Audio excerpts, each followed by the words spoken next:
This episode of the podcast is brought to you by the UK's #1 coral selling website, coral-auctions.co.uk and reefdork.etsy.com for all your 3D printed aquarium accessory needs.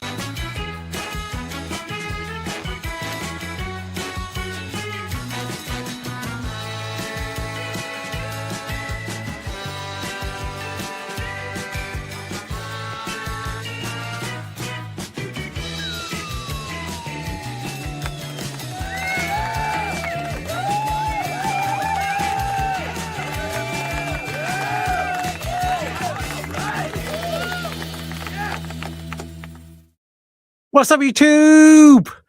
Hello, everybody. Welcome to the Prestige Reef Dork Show. Today we have a very special guest, Amy from Amy Does Some Stuff. Well, not from, but Amy, aka Amy Does Some Stuff. Amy, how are you? Hello, I'm good, thank you. How are you both? All good. Ryan, how are you? You deserve a nod as well. I don't get as an enthusiastic introduction this week. Everybody knows you. You're not important. Yeah. So. Good to know. What I should have said is we have TikTok superstar. True. Stuff. #1 TikTok fish superstar is what is the official title, isn't it? I don't know. Is that what you're saying? that's what the title should have been. I'm just thinking, actually. I wonder if you've got more followers than Coralfish 12G. I bet you. Oh, I bet it's close. George. Yeah, George Melback. Yeah. I have no idea. I think you're probably either #1 or #2 in Reef. I think he's probably got more than 1.97. Yeah, but still, anyway. Gives you something to aim for, you know. Yeah. Gives you something to strive for. Biggest female. Yeah, well, probably by miles. By a long way, probably. Yeah. So when you were on, we had you on like a year or so ago, didn't we? So Yeah. I had chats about lots of weird fish. You had boxfish, you had mantis shrimp, you had all sorts. You had clingfish, was it? You had some. Oh yeah, they were a nightmare. I'd never get them again. They they just wouldn't stay alive. They tried everything and they didn't thrive in a marine, like just in captivity. So yeah, I wouldn't get them again. But they were really cool. They were really little cool creatures while I had them. Yeah. But you That like kind of go on. I was gonna say that was one of my favorite live streams because I learned so much about stuff I didn't know existed. Because I always think when I'm at the wholesaler, there's lots and lots of things, but butterfly fish are a good example, but there's loads of weird stuff there. And I think to myself, who is buying these? And now, since I've met you, I now go there and go, Amy's buying these. I love that. Yeah, I'm really lucky. So my local fish shop, I'm quite friendly with the guy that works there, and he will go to like TMC and everything, and he will just send me pictures and go, I've got this for you, and it'll just be this weird little creature that he's seen, and he knows my tanks, so he knows what I can put in and can't put in. So you got one of those little crabs, I think, didn't you, recently, that has a coral as a shell? Is that? Do you know what he's done this weekend? Really? Moved into so it was an antler crab, so he lives in like the staghorn coral. He's just moved out of it into a normal shell now. Is he? Oh, is he? So it's just a normal hermit crab. Well, I wondered what happened to the. So when I first started and I was an idiot, I once had this idea that what you could do is you could stick a coral to a snail or a hermit crab shell. Hermit crab, shell. Just out of interest, just to see what happened. And what I realized happened was the hermit crab just drags the coral through the torch corals, the frog spawn, and the coral just gets stung by everything. Scrapes it up against the rock, and So I thought to myself when I saw those, because they were at the wholesaler recently, I was like, how does this work? Like, how does that coral stay alive? The one I got, the coral was already dead, so it was a dead bit of coral. So it didn't sting or anything like that, because obviously you don't want one of them walking around your tank stinging everything, do you? So the one that I got was dead, but obviously, they grow out of it. Yeah. Obviously going to go into whatever's available in the tank, which I had shells in there. So I hadn't thought that at all. I just thought that it would just stay with it, but that's really You'd obvious. think so, wouldn't you? Yeah. Well, with it being an antler crab, you know. Yeah. So I paid over the odds for just a normal hermit crab. And it's literally just a standard hermit crab, like, or just so it does look different. It does look different. It's really cool, actually. It's kind of like a pale pinky white kind of color, and it's got one huge claw and one tiny little claw. So it does look cute, and that's how I knew it had gone into a different shell, because I saw this hermit crab and thought, I didn't have a hermit crab that looked like that, and then I realised it had come from the staghorn. Yeah. It's like, take my strong hand, take my strong hand. Yeah. There we I go. think Yeah, it looks like that. Alex has started typing away already, so you can find out what this This is. is what Ryan said about last time, was that every 3 seconds I was like Yeah. going looking stuff up. Like, what the hell's that? They're not very big, are they? Either they're like No, they're tiny, actually like tiny really little really things. tiny. I was hoping that the one I got was fully grown, because then Yeah. obviously you get one that's fully grown, it's not going to move them, but obviously chance that it's not going to last very long then either. True. So. I wanted to get a little update on, like, I know there's going to be a whole long list, but let's start with some of the more unusual things first that you currently have, because Okay. one of my most interesting parts of the last stream. I don't know if I got the antler crab. I've got a new mantis now. I don't know if I've had any more like really weird and wonderful creatures, to be honest. You have like a crab. Didn't you have one of those like shy face crabs or something they're called? Oh, the pom-pom crabs. No, it wasn't the pom-pom. They're like quite meaty, but they keep their... Oh, yes, I did. The sponge, the ones that have the sponge on top of it. Yes, yeah. The ones that hold. Yeah, so I had him for a while. He was only little, bless him. Yeah. It wasn't the shy. I think it was called a sponge crab. It wasn't the shy face crab. Okay. It looked like that, but it was one of the ones that holds like, it holds like sponge or something on its back for protection, like to hide into and stuff. That's the one. That was a really, really cute. Yeah, it was a really cool, really cute little creature. He actually, after a while, and he got bigger, he actually started picking at my corals. Right. So he turned into a sump crab. And he's still in there somewhere. Yeah. I do occasionally put, I like him. Who's that? Sponge decorator crab. You can see what I mean by like who buys these things. I've never even seen that crab before. I'll be on Instagram and they're like showing these weird and wonderful like crabs and creatures and everything else. And I'll just like tag the guy that works in the fish shop and be like, keep an eye, because I want one of these. I like the the little squat lobsters. You can get loads of different types of them. Yeah. I'd really like some little squat lobsters, I reckon. They just disappear though. I've had a couple and you put them in and for like a day they're around and then you just never see them again. Yeah, they just go and hide, don't they? But I love little squat. They're so stupid looking. But I never see them around where I am. Most of your purchases, as you like, you found something on Instagram or whatever, and then you've gone to the fish shop and said, "Can you find this for me?" Mm-hmm. Or do you ever? Are they like? What's your worst impulse purchase? Is what I'm interested in. Have you had any that you go that you've just seen something and gone, "I have to have that because it's just unusual"?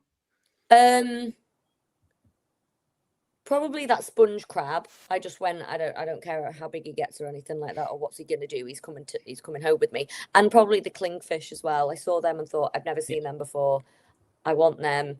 I had the urchin at the time that they live in and stuff like that. Yeah. But they just turned out to be. They eat the urchin, don't they? So they'll eat the little tubey feet and stuff like that, and they eat like copepods and things that will kind of like use the urchin as protection. So like copepods will swim around it and stuff like that. But yeah, they do that. But their diet, I think it's because their diet, that's the one I had right in the middle, the black one with the white stripe. Yeah, I had 2 of them. And I think it's the male has a longer snout and the female has a shorter one or something like that. They've got different snouts. That's how you can tell the difference. But they were really cool. They were so fun to watch as well. But they just didn't thrive. Do you know what I mean? So I've had them. I wouldn't get them again. What made them fun to watch? The way that they interacted with the urchin was really good. Like going in and out and weaving in and out. And was it a long spine urchin, like the proper long spine? Yeah, like the really long spiny urchin, which lives. He's in my sump now as well because I just got bored of prickling myself. Like I was getting like black prickles all the time every time I went in my tank. Isn't there like poison or there's something in them, like a wasp? No, they're not poison, but they're barbed, so they go in really easy, and you can't pull them out because of the way that the barbs face. So once they're in, like you're picking and you can see it's in there because it's black, so you'd like trying to like gouge it out. Whereas my other urchins, they're fine. Like I picked one up before. I moved him. One of my tanks has got a bit of an algae problem, and I want to know if an urchin will deal with it. So I was like, well, you're going on holiday. You can go in that tank, and I'll see if you'll sort it. What I've started to realize, even just at the start of this, so everyone has rules with their tanks. So Alex won't get a fish, like he doesn't like tanks because they're aggressive, and some people go, oh, I can't have coral eaters because they want to keep coral. There doesn't seem to be any rules. No, I think my rules are as long as they can live in my tank at their full size. Yeah. And even then, if I saw something I really, really wanted, I'd just end up getting a bigger tank. Do you know what I mean? I'd just factor in the fact that maybe in a year or so I'd get a bigger tank, which I'd do. That they get along with the fish. I don't want any fighting. Like in my tank at the moment, I've got no kind of aggression. They all live in harmony. So I wouldn't get. I'm on the same thing as Alex. Like I don't want tangs, but mine's because they're just so finicky and they can get illnesses easily and stuff like that. But I did recently get my boyfriend convinced me to get a hippo tang. Oh, so you want a fish that doesn't have illness, and that's the one you got. Yeah, I know, but it was really small. It's doing really well, really well. It's grown really well. Although I did see it before. I've got 2 filefish. Yeah. I've got nettle and thistle, and the aptasia eating filefish. Yeah. And they get on excellent. Because there was a worry that they might argue, but both aptasia eating filefish. Yeah. Yeah, and they're like they're 2 peas in a pod. They follow each other around. They love each other. And I did see my hippo kind of like lunge at it a little bit, which is funny because the hippo's smaller than the filefish that I've got. So I'm going to keep an eye out for that, because if that starts, especially because I've got a box fish, I don't want anything picking on other fish, because someone starts picking on that box fish, and then it could be game over if it gets too stressed and releases all of its whatever and stuff like that. So that's my main thing, is that I know as long as it's going to be happy in my tank and it's not going to bully anything else, get in my basket. I hate it. It stresses me out watching fish fight. Yeah, I spotted it straight away because I saw like a zoom across the tank, and I was like, oh, I was like, you'll be out soon if you do that. You'll be going back to the I have a little bit more tolerance for aggression than Alex does, and I feel that. Generally speaking, after a relatively tough week for the new fish, they all settle down. Like I had it. There was at one point, relatively recently, I had a clownfish which hated a blenny, did not want it anywhere near, and that's now fine. The Moorish idol was not happy with basically everything when it was went, and that's. Have you had a Moorish idol? No, I would love a Moorish idol. Oh. Do you ever want to keep coral? Because my one eats everything. This is the thing. Like, there's a reason that I haven't had a Moorish idol. You know what I mean? I've talked myself out of it, but I would love one. No, don't get one. They are mean and they eat coral. Well, my problem is I've got a lot of nice corals and stuff like that. But if I see one picking at it, I'm like, that's fine. You eat it. You do what you got to do. Viking Reefer just posted a video today with a coral with a care guide on Moorish idols. Yeah, he said that they don't eat corals as long as you feed them properly. That is not true. That is simply not true. Like there is this myth that either I have the worst Moorish idol you can get, because like I thought I had this theory and I was like, I'm going to feed it like 12 times a day or whatever. It makes no difference. I honestly though, I think it depends on the fish. Like with the Moorish idol, you've probably just got an arsehole of a Moorish idol. Do you know what I mean? I also think that it depends what coral you put with it, because it is with coral at the moment. So Viking Reefer, I don't know what he's keeping his with, but if he's keeping it with Pasillipora, it's fine. It doesn't eat it. If it keeps it with like Favias, see, that was the thing that like he in the tank that it was in, he had there was a bubble tip anemone, and there were torch corals, a clam. The clam, I reckon, is at risk. But he didn't have. He didn't have things like the ones that we got, like maize corals, favies, and that. Yeah, that they went mental for. He didn't have any of that. Yeah, so it might just be certain types. That's the problem I find with. And look, he's great. So I'm not saying anything negative. I just think sometimes people look for advice on reef safe fish, And reef safe is a terrible term because people either go yes or no. You know that your regal tang is more likely to go for eating coral than other tangs. So lots and lots of people get a regal tang thinking it's totally fine, and then find out 6 months later it's eating their corals. But they are considered reef safe. So it's with certain corals they're fine. So there'll be plenty of people that watch his video go, "Oh, it's totally fine to have one and they're reef safe," just like I did with Elliot's video. One day I'll meet Elliot and I'm like, "I got a fish for you, Elliot." Take it. It's in a bag. Yeah. No, because it gave me the confidence that it would be fine, and it just wasn't. And it really is like the worst fish, one of the worst fish I've ever had. The only thing is, so the biggest thing with them before was that they were difficult to keep and they all die. Yeah, and there was a study that someone, the Viking Reefer referenced it in his video, and I've referenced it before as well.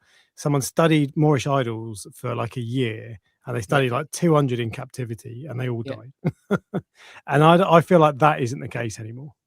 No, I agree, because when I got that fish, my fear was that I would keep it for 2 weeks and then it would die, and then I'd have to tell everyone on YouTube that I just killed this fish, and because it's awful when you do that, especially like if you get like a signature fish that everyone else wants, that not just everyone else wants, but everyone goes, "That's a bad idea. You probably shouldn't have done that." Yeah, because you know it's a bad idea, but I am human, the same as everyone else. Yeah. But what I found is it's totally fine in terms of like it eats loads. It's the only issue I've had is that it at first, it's not anymore, but at first it was mildly aggressive towards some of the tanks, and it just cannot get enough coral. It like everything I put in with it has a taste for it. Although I do think it very much depends on the fish. Like boxfish, cowfish, they're meant to eat corals. They're technically not reef safe. I've never seen, like, even my cowfish that was like huge, never once picked on any corals. Same as my touch wood, same as my cowfish, my boxfish now that I've got, never interested. My filefish that I got, my original one, because I did have aptasia, cleared them out and then started eating like magonies and anything that looked like a little flower. Anything that looked like aptasia, it was like, well, I'm going to eat that. But so I just don't keep them in the tank, you know?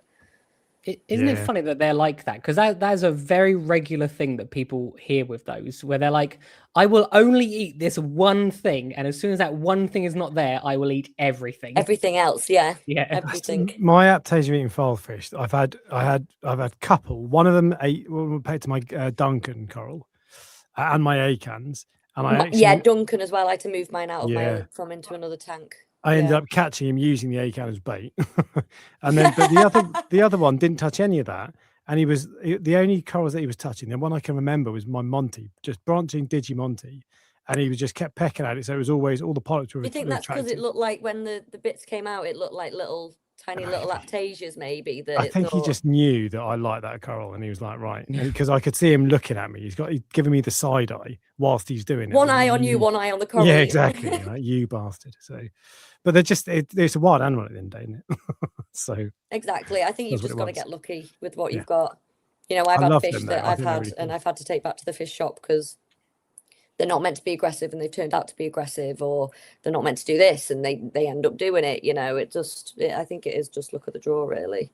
That's what I wanted to ask. What's the worst thing that you have bought other than the clingfish that you would, because they didn't do well, which is why, but like, what's the thing that you regret buying? That I regret buying? It's not that right. So I've got a striped pipefish, you know, the orange striped candy pipefish. Yeah, I've got one of them now. It came as a pair, and you know, like when you just buy a fish and have it for a couple of weeks and one of them will just die and you don't really know why, it just hasn't thrived well in your tank. Well, one of them, and they're harder to tell, like with the smaller ones, with the blue striped ones, they've got the bumps on the nose if they're male, so you can tell them, whereas these ones are harder to tell if they're male or female. So I've got one of them now. Them, I love them. I've got a pair of each of them in my tank. They are excellent little creatures they are. I love them.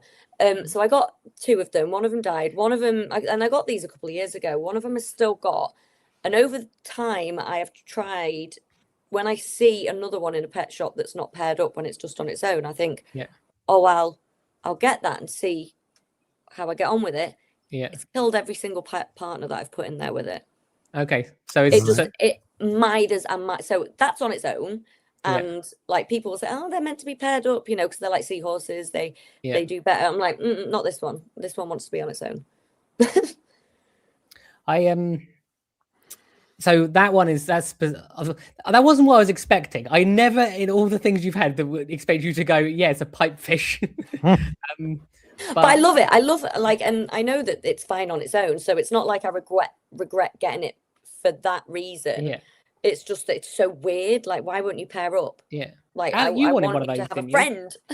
I would love a pair of candy pipefish. I did have a pair of the blues, I can never remember if it's a blue stripe or an orange stripe pipefish, but the small ones with a stripe on it that is blue. Yeah, I call them blue stripe just because that's the more but they are blue and orange stripes. I can never remember. Anyway, I had a pair of them in my water box Frag 55.2, so 2 foot by 2 foot by 16 inches tall, something like that. And they were great at first and for a couple of months, but then suddenly one of them turned on the other one and was just bullying it constantly, to the point that it got weak, and I found it stuck to a power head one day. Although it was an AI. That's what my candy does. It just mithers and mithers and mithers until it dies. So I'm like, well, you can live on your own then. You're fine. I wondered I didn't know I didn't know you could tell the difference. So I wonder if they were both males or whatever, and they just got. I've tried it a few times, and it would be weird that I would have got the same kind of species, like every single. I think. I've tried it. I got my first one. I got my pair together. One of them died, and then I think I tried twice more. And then I was like, right, I tried once, thought, oh, maybe it was just a fluke. Tried it second time, it did it again. I was like, well, you've made your bed now. I'm not getting it's not tangs you have to watch out for. It's pipefish. Pipefish, yeah. Pipefish on pipefish crime. But I love my little blue ones. Like I said, I've got one on each one, but the ones in the smaller tank, so not in the one that I've got my boxfish and my other candy pipefish in, I've got them in some in another one. The male will get to the point where it is holding on to eggs, and then the female will just eat the eggs out of his pouch. She hunts him. She hunts him and pecks them all out until they're gone. And she's done that. Babies are delicious, so maybe that's why. Yeah. Juicy eggs, yeah. So that I've never got to the point where I've had like baby pipefish, and I have tried once to put him in a little male in a breeder box because their belly starts to like open up and you can see that they're in there, and the more they go on, the more it kind of like widens. Put him in there, but I think it distressed the pair that they weren't together, because obviously I split them up, and they were spending a lot of time against the netting and stuff. So in the end, I was like, fine, go in there. Is that a common thing to happen? With no idea where the female does that, or is that? I don't know if it's like like sometimes it might be like with clownfish, it might be a stress response that they eat their babies and stuff like that. I don't know, but she's done it every single time, and it happens every couple of months. Because I'd love to do videos on it, do you know what I mean, and be like, my pipefish. But I know it's going to end that way, so I'm not going to do a video on it, because I know and then I'm going to have to do a video going, oh, Mum ate them. Yeah. That would be an interesting title. Yeah. Like a screenshot. Mum ate the babies. How many tanks do you have now? Because you've just mentioned 3, and I don't think you've mentioned the mantis shrimp in those 3. So no, so I've got 3. So in my living room, I've got my big one, which has got my box fish and my tang and kind of like my main ones in there. I then got another smaller tank that was kind of like when me and my partner moved in. Yeah, that's my main tank.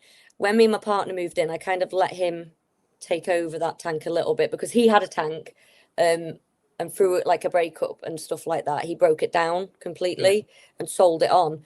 So when we moved here, there wasn't really room for him to have his own tank. So I said, well, you can do what you want, as long as I can still film in it, put the corals that you want in it, do whatever you want and stuff. And he got a few wrasse, so he's got some wrasse because they're his faves. So he's got a few wrasse in there that they've shown themselves on my channel, but I haven't really like focused on them and stuff like that. So that's the one that I've got the algae problem in at the moment, that I've moved one of my urchins into. And that one is kind of that I put the weirder creatures in, because I've got a scarlet hawk, and then I've got, what's the hawkfish? I call it picnic because it looks like a picnic blanket. It's like red and white. Long nose hawkfish. Yeah, That's the one. yeah. So I've got them in my bigger tank. So like my staghorn, my I've got one of them. Oh, what they called? Is it a Pendleton shrimp? Oh, I know what you're talking Pedersens. about. Pedersens, the clear ones. Yeah, love them guys. They're so I've got them in there. They're like see-through. You can hardly see them. I know. Well, I've had two. So that one with the black background. Yeah. That's the one I've got at the moment. The purpley one. Yeah. And it's so funny. I come up and when you put food in, it starts like twitching its like little antennae. They're also tiny, aren't they, compared to normal? Yeah, really tiny. And that's my second one. I had another one that was more reddish instead of purple. I called that John Cena because you couldn't see it. Alex doesn't look impressed by that. No, I love them. I tried one because but it just disappeared. It was in my Fluval Evo, and it ended up in the filter section because it's tiny and it wasn't strong enough. And then I rescued it, put it back in the tank, and I don't know if it got eaten or ended up back in the filter section or whatever. But it wasn't meant to be. But they're really cool. I love them. Yeah, really cool little creatures like my pom-pom crabs, my decorator crab that I call Velcro. Stick stuff to him. He's in there. So anything that I feel the hawkfish might bother goes into my other tank. Although he's in there with two cleaner shrimp and he doesn't bother them whatsoever, and that's meant to be a thing, is that they can bother cleaner shrimp. But mine's all right with the cleaner shrimp. So I've never had that. The only time I had it was when my tuskfish attacked and ate the cleaner shrimp, and the hawkfish, the scarlet hawkfish, was there, like going, I'll have a bit. Apart from that, never. I've just realised though we've got there are two fish that we've both got, one of each. We've all got a yellow boxfish and we've all got a scarlet hawkfish. Yeah. There you go. There might be another one that pops up. Probably. What's yours called? Your scarlet hawkfish. What are they called? Mine's called Gary. Yours is called Gary. Right? Yeah. I don't think mine has a name. My missus might have named him. I can't remember. Tony Hawk. Oh yeah, Tony Hawk. Actually, yes. I want the scarlet. The other one, the stripy, the hatch one, long nose hawkfish is called Tony. Yeah. My other fish have cooler names, so why not? Some of them. Rachel names the Blenny. So I have 007. So yeah, because he looks like he's wearing a little tuxedo. That's incredible. That's a Pictus Blenny. Finn Diesel is the multi-bar. So there's some of them. I love a silly name. But Gary is just, I'm not sure why he got called Gary in the end. I think I named that one. I like it though when I've got like stupid names and then I just go, oh, here's Tony. Like it just doesn't. Yeah, Alex is like, I don't name my fish. I don't tend to name fish, but I love animals with human names. Like my cat is called Fred. And I love that's fantastic. Just a bland name like Keith the dog or whatever. I used to have a dog called Frank. Exactly. That's it. I'm all over that. So going back to what we were talking about, what's next on your list? Because like you said that you give a list, and I thought about you the other day actually, because they had what was it, flamboyant cuttlefish, and I'm like, oh my god, yes. I know one person that will get these. I've got a friend that actually hatched. I don't think they were flamboyant. I think they were just the standard cuttlefish. But he hatched some, and they're so fat, and they walk around like they're on stilettos. Yeah, they're incredible. They don't look like that all the time, though. That's just when they're showing off. That's when they're doing like their little show off kind of scene. I would love some of them, but my local fish shop, the guy that works there, he had some eggs actually. He had some eggs that he'd got from TMC, so they'd obviously got a good amount in. But get the video up that goes, walk a mile in these Louboutins, and it's like stepping along. I've only just realised that Instagram is live whilst I've been typing. But anyway, these are I've never seen them walk like that actually, to be fair. That was cool. We couldn't hear anything while it was live. No. Fine, no. Anyway, sorry. So I would when I saw them, I was like, because they imported they do this sometimes where they will someone specifically wants something, so they will bring a mantis shrimp in, for example, and on that same order they might add an extra mantis shrimp to sell to someone, to a shop somewhere. And I think that's what happened with the cuttlefish. And then they said to me, "Oh, do you want them?" I was like, "I don't know anyone that will buy these." And I was like, "Actually, I know one person that will buy these." But then I thought, obviously, getting them, we're quite far apart, aren't we? So it would be difficult, and you don't have a tank for them. Like this, I was saying, I don't know if you were there right before. So a moving house before the end of the year. So this house that we're in at the moment is rented, and the landlord, she wants to sell it. So there was a chance that we were looking at just buying this house and staying in here, but it is quite small, and we've thought like, well, we do want a bit more space. So when we move, one of my first things that I'm going to do is get a bigger tank for my mantis shrimp. I've been saying for ages that I want to do it. I want to get more. Not that they don't need the space, you know what I mean? As long as they've got a nice cave with enough room, they don't really stray away from that. They don't need the swimming space. Do you know what I mean? As long as they've got their cave, they're happy. But I would love to be able to get a longer tank that I can make his cave a bit more intricate and what tank's a bit he in longer. at the moment? Pardon? What tank's he in at the moment? He is in an Aqua 1, and I think it's 120 litres. Oh, okay, that's quite big. So how big are you talking? Or just longer? Like what? I want a longer one. I don't want to go like. to be honest, I'd get long and shallow because they don't need the swimming space. It's just the cave space, and I'd love to just get a really long cave with like different openings. Alex is currently thinking of the water box. No, I'm currently thinking of the Ultim Nature Systems, the UNS 90 Peninsula. I don't think I've seen that one. Loads of people have got them recently because it was at Aqua, and they're really cool. They're like they're 3 feet long, but I think they're like a foot tall and that's a foot wide. Exactly something like that I could put a cave really nice system in for him. Yeah, that's what I'm looking for. Something long but not tall. Do you know what I mean? Mm-hmm. Does he actually do so? One of my questions I wanted to ask you is like which of your animals has the most personality? I'm assuming it probably is the mantis shrimp. Yeah. Well, if it wasn't him, it would be my boxfish. I was going to say exactly the same. Is very like food driven. Yeah. And like I've had my hand in the tank before, and he's trying to like bite me and stuff like that. Oh really? Does he nibble you? Oh yeah, and it hurts when they get you. Once they get bigger and they get a good grasp on you, it's like they suck. So they make like a suction on it, and then their little razor teeth come out. Really hurts. Yeah. Our friend Jamie has a cowfish, which is literally like a foot long. It's massive. Wow. And his cowfish bites as well. Yeah.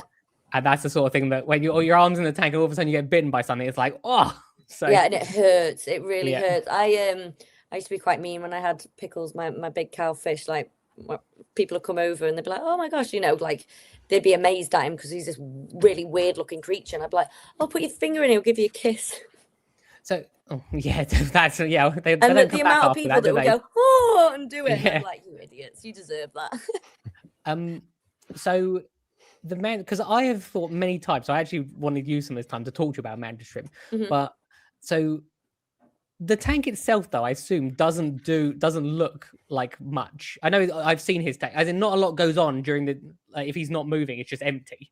No, a lot of the time. So the way it is, like I've got a lot of macroalgae in mine. I went for like the natural kind of look, and it's got a bit of Kenya tree in there. You can put corals in there with the risk that he might pick them up or punch them and stuff like that. That's always going to be a risk. But doesn't like aggression pick something that will punch a coral. So I've got the cave, 2 entrances, and the amount of times I'll look through one and he'll be sticking his head out the other one, and I could just see his bum. There it is there. Yeah. That was when I was getting ready to clean it because there was loads. I cleaned it out today, actually. I'm constantly pulling algae out of that tank, like the macroalgae. Does he ever actually like accidentally punches you or whatever? He had, they have done. Ludo has got a harder punch than he has. Okay. Doesn't like break your fingers or whatever. I always say like they know that I am not a huge threat. Do you know what I mean? Yeah. Their punches are just going to be like a getaway. Like when a cat will swipe at you to say go away from you and scratch you. I always liken it to that. And there have been times where I've been punched, and it feels like if I was to get an elastic band and clack it at your finger, that's what it feels like. It's more of a shock than pain. Yeah. Because people always say like, oh, you know, you're not scared because you've got him in a glass tank, and I say for him to punch so hard that it would break that glass with the pressure, with the water on one side and the, you know, air on the other, the atmosphere on the other, for him to punch so hard, he would have to be in like survival mode. Yeah. He would have to feel that he needs to survive, you know, something's getting him and he punches the glass by mistake. And also the fact that them punching as hard as they possibly can, that's going to hurt them too. Do you know, it uses a lot of energy. It could damage them, you know, that it's very rare that they do it. So I always say, like, obviously, don't go and just put your hand in a mantis shrimp tank because you are going to get punched. But I spend so much time, like, just with my hand in the tank. Like, I don't film it, but like I do a lot of, like, I call it enrichment. I do a lot of time with my mantis shrimp because they are such clever creatures.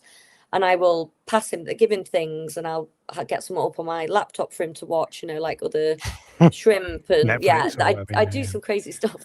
And we're starting to realize that.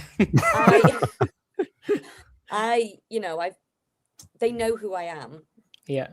The shrimp, you know, they will recognize me, and they know I bring food, and they know that I'm not a huge threat. So I do, like, I wouldn't just go up. Say if I went to someone's house and they said, oh, I've just got a mantis shrimp, do what you do with yours. I wouldn't, I'm not going to go put my hand in random mantis shrimp tanks. And it took a lot for me to put my hand into my new mantis shrimp's tank. Do you know what I mean? Like, to the point where I felt like he could punch me if he really tried, if he got to me. Yeah. You know, I would give him a very wide berth. But yeah, people think I'm nuts. But Bucks, my new mantis shrimp, likes to be stroked. So that's weird. Okay. Yeah. What is it about? What makes you think that it has a personality? This, like, I'm genuinely interested. So I love fish that have personalities, and I wonder if we are assigning a personality to something. Like the hawkfish appears to have a personality because it's like grumpy, isn't it? And it's just, the scarlet always looks like it's in a state of like. But does it just want food? Like, but is it got flashbacks to the war, like? And I think that angelfish are far more intelligent than other fish. And I think copperbands are some of the dumbest fish you can get. So I just wonder, that is just a fact.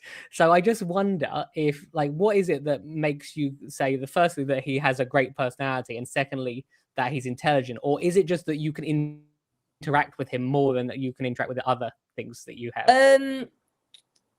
I think that one, maybe it is because, like, I've got more of a chance to interact with him than fish. Do you know what I mean? Fish will scatter. They won't be interested in you. Like, excluding the boxfish who just wants to eat your fingers all the time. You do get that. But then I liken it more. It's like a puppy. They're like puppies more than they are like fish. I feel that they want interaction. Like, I'll walk into the kitchen and he will be watching me, and I know he's watching me because I can see his eyes following. And there are days where I will go to him and I will know that he is maybe having a grumpy day because I can just see it in him and the way that he acts and reacts to me. And I feel that way about Alex. Yeah, I can tell when he's having a grumpy day. You come online and go, oh, what's he looking like today? Punch him when I knock on his door. Like at the moment, mine. I'm waiting for mine to shed. He's getting ready to molt. Okay. How do you know that? Because this was like a week, maybe 2 weeks ago. I tried to feed him and he didn't take the food, which is very unlike him. He is very, like, I put food in there and he's up and he's grabbing it and he's pulling it in. Yeah. So I had, the food, and they push it away. I could feel him going like that and pushing it as if to say, go away. Yeah. And then he punched the shell as if to say, right, I've had enough of this now. This is your final warning. I tried that for a couple of days and he wouldn't take any kind of food off me. Even I gave him a little bit because I had to do a video explaining this, actually. So everyone was like, I'm holding the food. Yeah. I know by his reaction, because I'm seeing him every day and I'm feeding him every other 2-3 days. I know when he wants food and when he doesn't want food. Whereas when I'm doing a video, they're like, well, why didn't you just leave the food in there for him?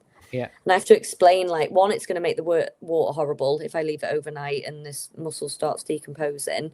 And there is a very good chance that he's going to take it into his cave and bury it for later. And then I can't get to it. I can't get in his cave. And I don't want to be going into his cave or putting tongs in to try and get stuff out, because that's his area. I want him to think that once he's in there, he's safe. Nothing's going to get him. So like I had to do a video explaining that I do have reasons. There's method to my madness. Do you know what I mean? There's a reason why I didn't leave that food in there, or I didn't just give it to him and hope for the best. But then yesterday, was it yesterday? No, it wasn't. It was Friday. So the last week he's been punching a lot of the rocks that I've put in there for him, because they cover up their cave a little bit to, you know, for protection. Now, Ludo never did that fully. He would just put a little bit. I don't know whether that's just because he was lazy or because he felt safe, or, you know, whatever. But Bucks had started to do that, and he'd started to punch all these rocks to make them smaller. And he punched. So I don't know if you've seen it, but I did like a series with Ludo of trying to find his favorite color. And I actually think I might have seen. I have seen. I've seen quite a few of the videos of feeding them and everything. But I can't remember if I've seen that one specifically. So I had loads of. They were like dice, just dice. Wasn't this one, was it? There, yeah. Well, that's one of them. Yeah. So I would put different colors in, see whichever one he would react with the most. That would kind of be then put into a drawer, and then I put more in, and then I'd like switch and change them around. Ludo's favorite color, well, the one that he was most drawn to was yellow, whereas Bucks's is red. Bucks, and he's still got his red one in there. And it was on Friday night that he was punching, and I could tell that the punches that he was doing, he wasn't punching rock, he was punching something else. So I went in and he was punching his little red dice, and I didn't know whether that was him trying to think, well, maybe there's food in there. So I was a bit. That would be an interesting thing to try to do. You know how, like, with octopus and stuff, they put stuff. I know I'm not suggesting. They don't have the dexterity, but it'd be interesting to see if they could open things or something like that. Had before I got my 3D printer, I had my friend print off some mini Kongs, you know, like the red dot things that I would put stuff in, and he'd punch that open and get the food out. And instead of saying Kong on it, he'd put Ludo on it. That was really cool. So I ended up on Friday, I thought, well, I hadn't tried him I think I tried him last on that weekend, and then I was like, right, I'm going to leave him now, because obviously he doesn't want food. I'm wasting all this food. I'm going in there. I don't want to pester him constantly if he is trying to shed. So I'm just going to leave him. But then on Friday night, I thought, just try him. And he took the muscle straight off me. He was like, yeah, mine, ate it all. And I was like, great. So what does this mean? Like, did you stall your shed? Because they apparently can do that. Like if they start it and then think, oh, actually, I can grab don't have it more. the stores for this, or I'm not prepared for this. They will, you know, stall it and eat. So I don't know whether it got to that point, or he didn't want the food. I don't know, but there's definitely something going on with him. His colours have dulled a little bit as well, which is a sign for getting ready to shed. So he's giving me all these signs that it's happening. It just really confused me when he ate on Friday. Do you think that they are? So I don't think they're particularly difficult to keep, are they? No, I mean, no. they come in on live rock, so they can't be that hard to keep. Yeah, no, they're really, really easy. No more difficult than, you know, a tropical fish tank. I don't think guppies and stuff like that. The question I actually wanted to ask was, I don't believe they're a pet suitable for everyone. That's it. And the second thing I wanted to ask is, I think the reason that you love that you love him so much is because you can interact with him. I think 100%. If you didn't interact with him, would he be a boring pet for people? Because if I got one, I've never considered the concept of printing off 3D dice to play Dungeons and Dragons with it. So if I got one and I just put it in a tank, I would go, that's probably a boring pet for me. Would you agree? Well, some people, people that it just so happens that me and the way I am with creatures, I wanted to interact. There's probably people out there that do have mantis shrimp that don't, that leave it solitary, that don't do kind of anything with it. And I don't think it wouldn't be a boring pet in that sense, because you can put feeder shrimp in there and watch them hunt. You get to, you put food in, you get to watch them punch it and open it up and the colours, the eyes. Yeah. I don't think it's but I think it's probably I'm not- more fun than just watching a fish whiz around. You know what I Yeah, mean? no, I'm sort of meant it in it's just so people can get the idea that if you have one of these, to get the most out of it, you have to actually interact with it. Yeah. And it's not going to be something where you just put in there and you just leave it, and then you're like, I oh, this mean, is the best thing ever. You can do that, but I feel that I feel like it's the same with, like, maybe not as much, but like octopuses. Octopuses need a lot of stimulation when they're in captivity, and Yeah. I do feel that mantis shrimp are on that level as well. They're not just a creature that you put in a tank and you watch. I think they really benefit, and I think I've kind of shown that from like the way I am with mine, that they really benefit from interaction and enrichment and seeing different things and all of this kind of stuff. I really do think that I don't think it's a bad thing for them. Do you know what I mean? I know No. Some people will be like, let me think of a creature, like say a snake that is quite an aggressive, it's known as quite an aggressive solitary snake. Yeah. No matter how much you handle one of them, it's not really going to enjoy it, because that's just its mannerisms. And I think people assume that mantis shrimp are like that. You know, they punch so hard it's going to break your finger off. You can't keep it in a glass tank and all that. And I think there's a lot of like, what's the word I'm looking for? Like when there's a yeah. I think there's a lot of that around mantis shrimp, and I think I'm kind of showing people that actually you can have quite a interactive pet out of these people. Creatures. Would you ever have an octopus? I don't encourage her. She doesn't need encouragement. Would you not like to see that? I would love an octopus, but I am well aware of the care that they need, the attention that they need, and the tank being completely secure. Because they're like escape artists, they'll get out the smallest little as long as their beak can fit through it, they're going. I feel that keeping it, like, if I wouldn't just go to a pet shop and go, I want an octopus, get me an octopus in. It would be a case of I get an octopus that is needing a home. It's a rescue. It's coming on a piece of rock that they didn't know about, and it really needed somewhere to go. That would be how I got one. I wouldn't necessarily go out and buy one. But Tom's just said, where are we going to fit an octopus tank? So in our new house, Tom, don't worry about it. I feel like Tom's going, don't encourage her. Like although he says that, I encourage him as much as. Not long ago he was like, oh, you know what, I've always really wanted dart frogs. I was like, get them. And now we've got dart frogs in the bedroom. Do you know what I mean? Aren't they noisy at night? No, we've got morning geckos in there, and they like at each other. They're really annoying. But the frogs, no, they're quiet. We think we've got a male and a female. Tom, what are the frogs? I can't even remember what type they are. Alex can Google them then.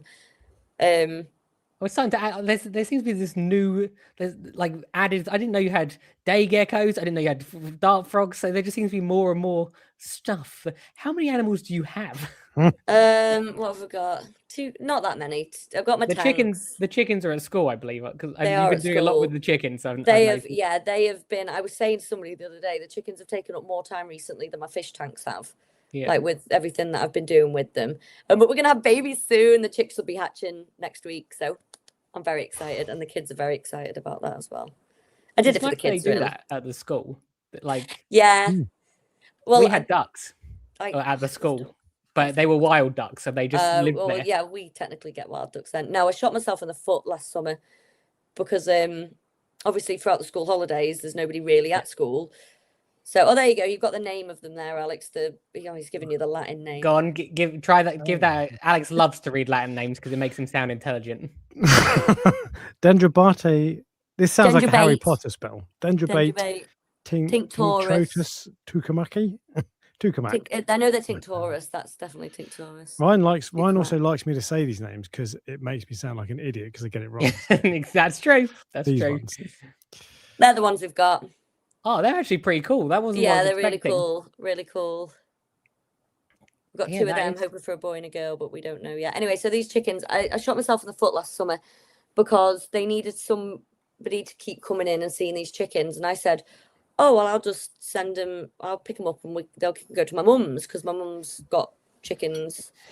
And they were like, oh, you know, do you know chickens? And I was like, oh yeah, I've grown up with chickens. You know, I know a lot about chickens and their keep and stuff like that. And then I came back in September to work, and they were like, oh, so you're the lead adult on the chickens now. You have to look after them. So yeah, I've just they're like, we found a sucker here. We've like, solved oh, our this problem idiot, permanently. she's already... And all the other ones are like, oh no, I'm scared of birds, I don't want to go. And I'm like, no, you just It's not really a bird though, is it? I know it's a bird, but it's like a bird. don't know. Chicken I is think about as a bird bird is a as you can bird, get. no? Birds, no, but like people are scared of birds because they flap in your face and stuff. And I know they can flap, but they're not like Alex, they chickens don't. have wings. Yeah, but they're not going to fly at you and like take off, are they? No. If you pick them up, they're going to flap. But have you ever seen a cockerel? There's a reason why people are scared of chickens, because cockerels are nasty. Oh, really?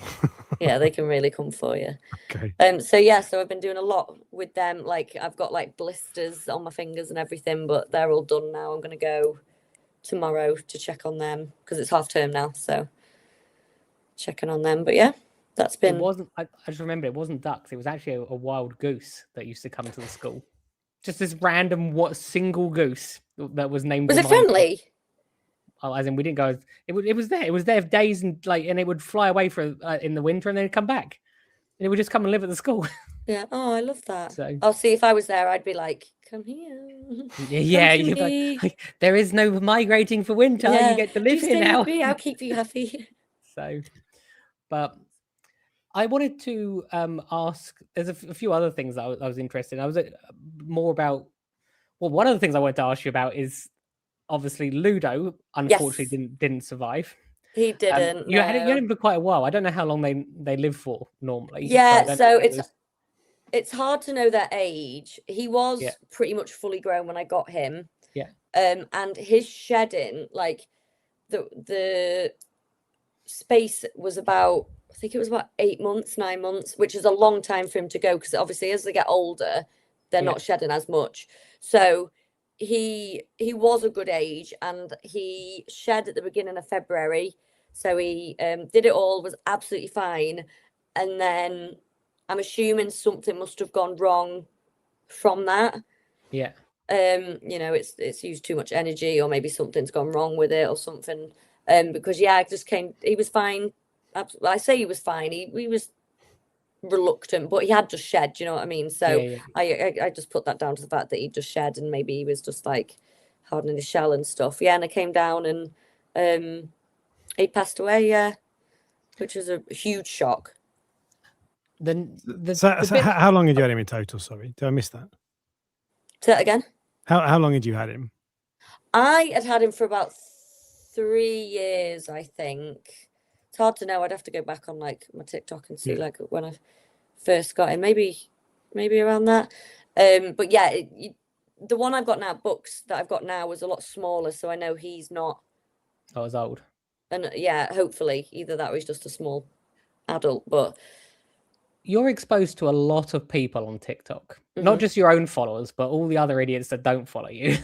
And you know what? I find they're the worst, because they will see one video, take an idea of who I am, and go from there. Like the video where there's a video where I've got my hand in the tank and Books is like sitting in my hand, and he's like swimming around, and I'm like, at one point he swims up, and I don't know if I put it in the video or not, but I like grabbed his tail. I was like, no, get down, get back down, and he's like trying to swim away and stuff like that, and I'm like, no, come back down. And that, because that video, it's always the ones that go viral are the ones that people see that they don't, when they're controversial, they were like, go viral. you know, calling me an idiot. Oh, this girl doesn't know what a mantis shrimp is capable of. Like, I know more. Mantis shrimp savvy is the word you're looking for. Yeah. Like, I am well aware, but I do find that, and I always say this, the followers that I've got and the people that watch my videos regularly, I've got a wonderful base, a wonderful community.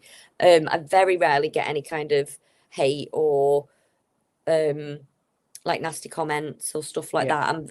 I feel like I'm one of the lucky ones, really. That They I've probably managed come and to defend you as well. build. Well, this is the thing. If people then comment, and I find it as well, if people ask questions, because I've probably answered it before, people will then come and comment and say, "Oh, she's already said, she said this, she said that," So I am really lucky in that sense. I wondered if people understood, because I saw the video with when obviously he first died, and it was quite an emotional one for you.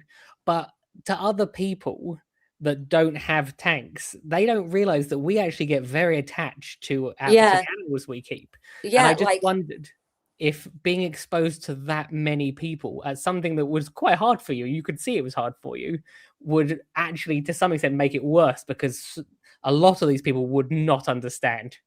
Yeah, so I'm going off that, just telling my followers that it had happened. Yeah. That, he died, and then I was mourning him, and I was like crying, and I was so upset, and then it twigged in my head, oh my God, I've got to tell so many people that this has happened. Yep. And don't buy a Moorish idol, because you get the same sense of impending doom. And then it just makes it so much worse, because it's like, I'm not just the one that's going to mourn this. Like, I'm going to break so many people's hearts, because there's so many people out there that love him.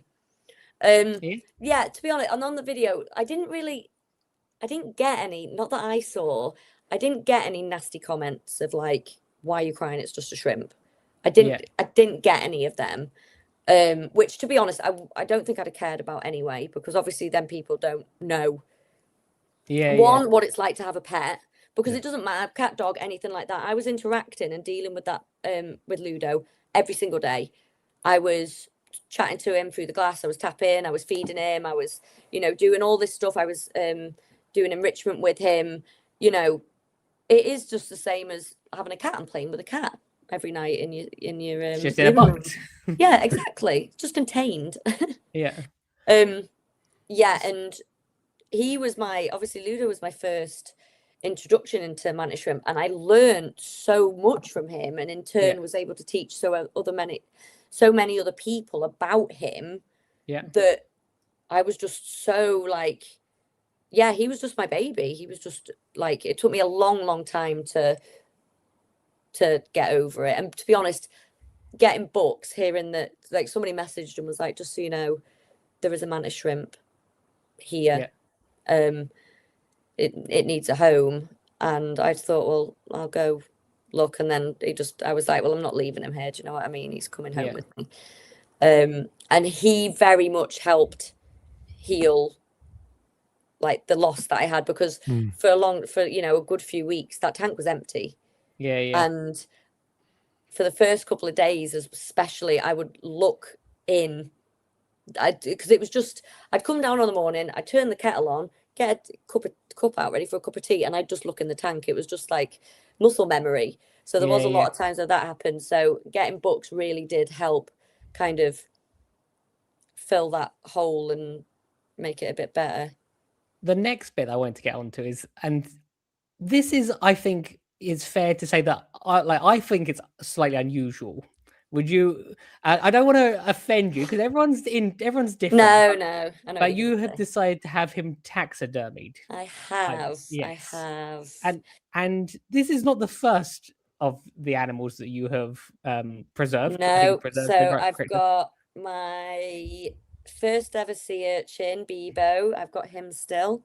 Okay. I've got my cowfish. So he's like this, his body's this big, and then I've got his tail separate.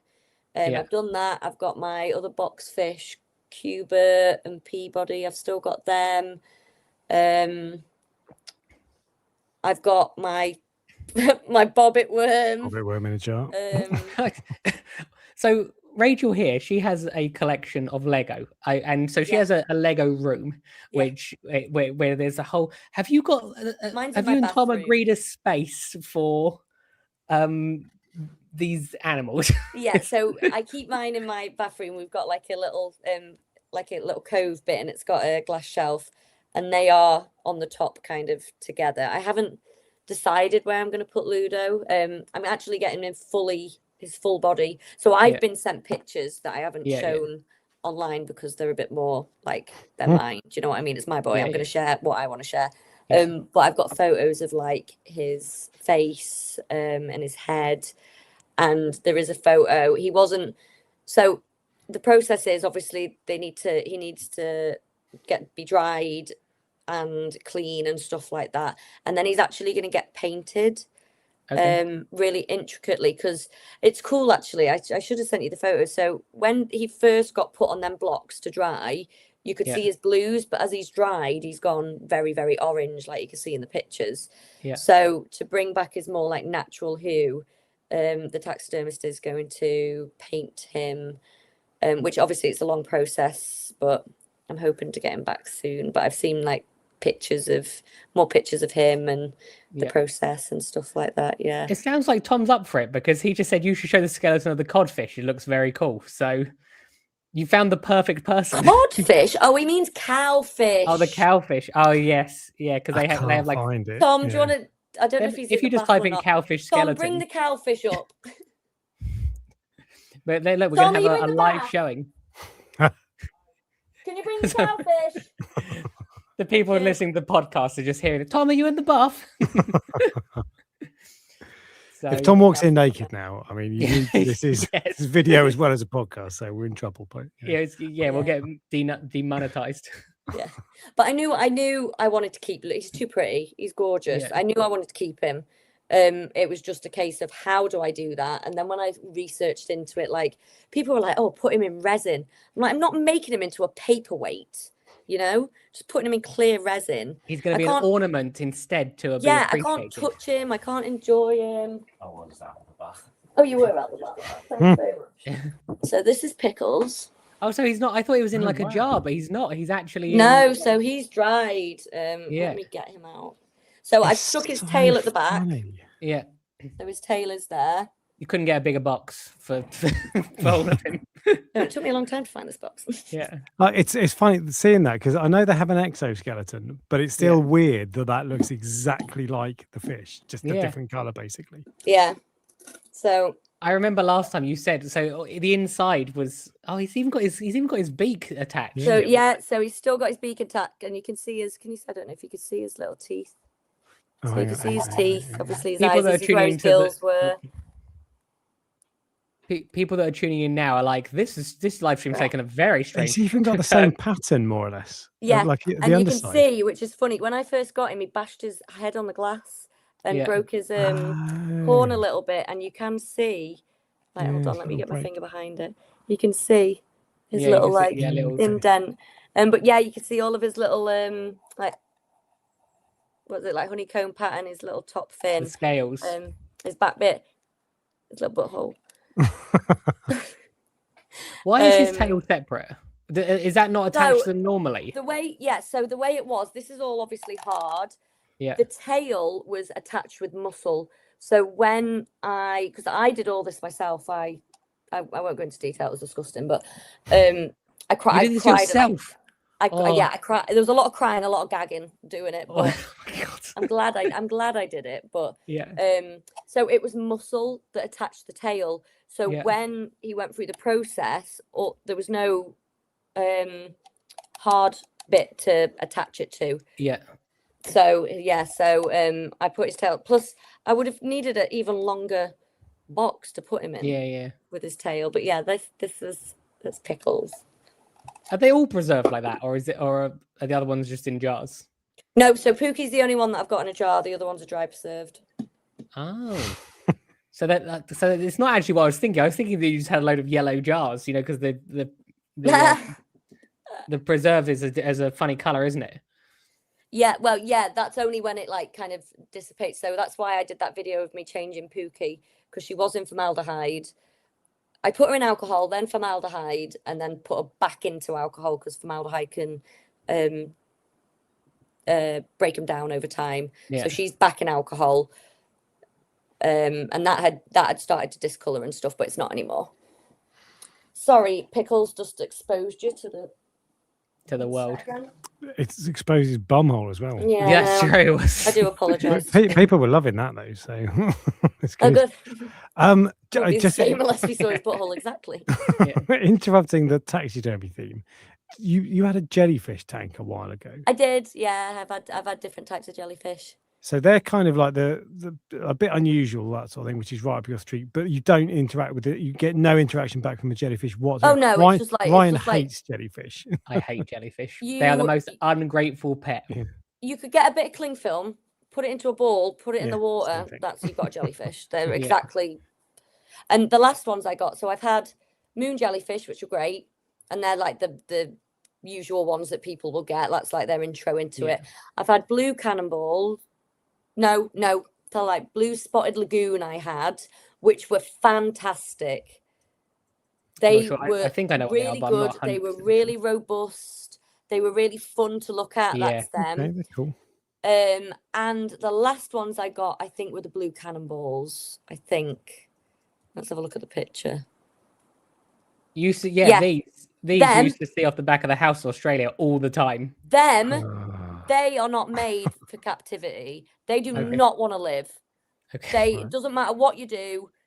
I was feeding them like probably with your Moorish idol, like 12 times a day. Yeah. Constantly had fresh brine shrimp going around the tank. They're knowing what I know from like having moon jellyfish and the blue cannonballs. No, the blue spotted. Sorry, they're not made for. I know, but I've said this. People are like, "Oh, what jellyfish should I get?" I'm like, "Don't get them. They don't want to get- live. They're I feel terrible. that They're people expensive, shouldn't and they get don't want to any live." jellyfish.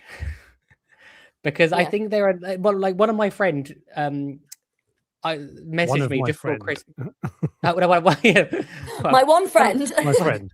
no, my one friend is Alex, but that's not true. For all the other friends I've got out there that are listening, one of my friends, I was in Australia at the time, and they messaged me saying, "Oh, my girlfriend really wants a jellyfish tank," and I went, "Do not get it. It is if you want to get her a tank, get her a little tank, just like a fluval evo, put some clownfish in it, and you'll probably will still be in the hobby long term if you do that. It'll get you They hooked." need, because the tanks are quite small as well, they need so much maintenance. They are a pain in the arse to clean out because Yeah. it's curved.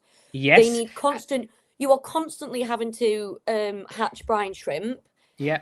And it leaves like And you get brown nothing out of skid it. marks around Yeah. yeah. They Like are. they're just the ugliest tanks that anyway, so I told him not to get one. I said and he did anyway. So he obviously gave it to her for Christmas, and by March it was gone. And I was like, you just wasted like 200 quid Yeah. or probably more than that. No, they're You more than didn't that. They listen are quite yeah. expensive. And the jellyfish and the amount of money that you put into brine shrimp. Yeah. You usually do water changes once a week. I was like every other day, like taking out scoops of water and putting fresh water in there. Yeah. Like, and they still want to die. Do you know what I mean? Yeah. Like the blue lagoons were probably the best. They were robust and they were pretty to look at. They were Yeah. actually something to look at and watch. The moon jellyfish are just like cling film, and the blue cannibals didn't want to live. So I had the moon jellyfish, and I remember getting them. And I was like, at first you're like, oh, this is so interesting and great. And then after a week, when the maintenance starts and the brown and the algae starts, yeah. the skid marks going down, Yeah. and because they need loads of food, which means they're in high nutrient tanks, and like and the way that But they need pristine water. the way that the quality. tank goes, you put the brine shrimp in, it goes sucked straight back out. So unless they get it on that one cycle, that's it. Then they're gone. Yeah. It has been pointed out that it's not fair to criticize them for not interacting because they do not have a brain. That is true. They are just a bag of nerves. But even then, Like, Like, so the amount that you do, I do That's less cows. for books. Yeah. Maintenance wise than I did for them jellyfish, and I look how much more I get out of books than I do them jellyfish. I always maintain that me and jellyfish will have permanent beef because I looked after them and then I got stung by one of their cousins and it put me in hospital. So Oh my gosh. yeah, went down my swimming shorts. It was not good.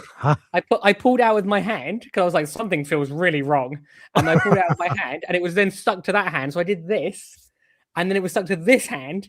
And I remember walking out of the water going like, I've been stung everywhere. And I text my parents saying, I've just been stung by a jellyfish. I was in Australia, so, That's a bit worrying when you're in Australia. Like, these waters get stung. Yeah. Oh, it's okay. Australia, I'd be a bit more worried. It wasn't instant. The feeling that the pain wasn't instant. Yeah. And so I just felt like a tingling feeling. So I got out of the ward, text mum and said, I've just been stung by a jellyfish. Then 8 hours of silence from me. Nothing. Because I had been taken to hospital in an ambulance. How long after you'd been stung? Probably 20 minutes. Really? I couldn't breathe. There's a picture of me with an oxygen mask on the beach. Yeah. And what was it that stung you? Do you know what it was that stung you? I can't remember. I can't remember. It was. It might have been one of them. It wasn't the Irrigangi or the box jellyfish. It was. It was a lesser one. I think I had a bad rag. I think it was a Portuguese man of war, which I'm not even sure are in. They're nasty. They're not actually a jellyfish. Yeah, they're colour. Yeah, that gets stuck to you and you can see it. Whip exactly. That's exactly. I am 99% sure that's what it was. I was in the newspaper. Because I found the newspaper the next day and it just said, that's what it was. Yeah, you can see where they touch you. They're really they leave nasty. like burn marks. Yes. In fact, that definitely was what it was because it has that like sack above where they're like 400 yards long or whatever. We all know what you're supposed to do with the jellyfish thing, Ryan. So that is a myth. That's a myth, just so you know. Hey, but he's been stung down there. How's he going to do it? But if he's in the back of an ambulance, there's someone on hand, No, it was, as I said, the funny thing was they gave me morphine.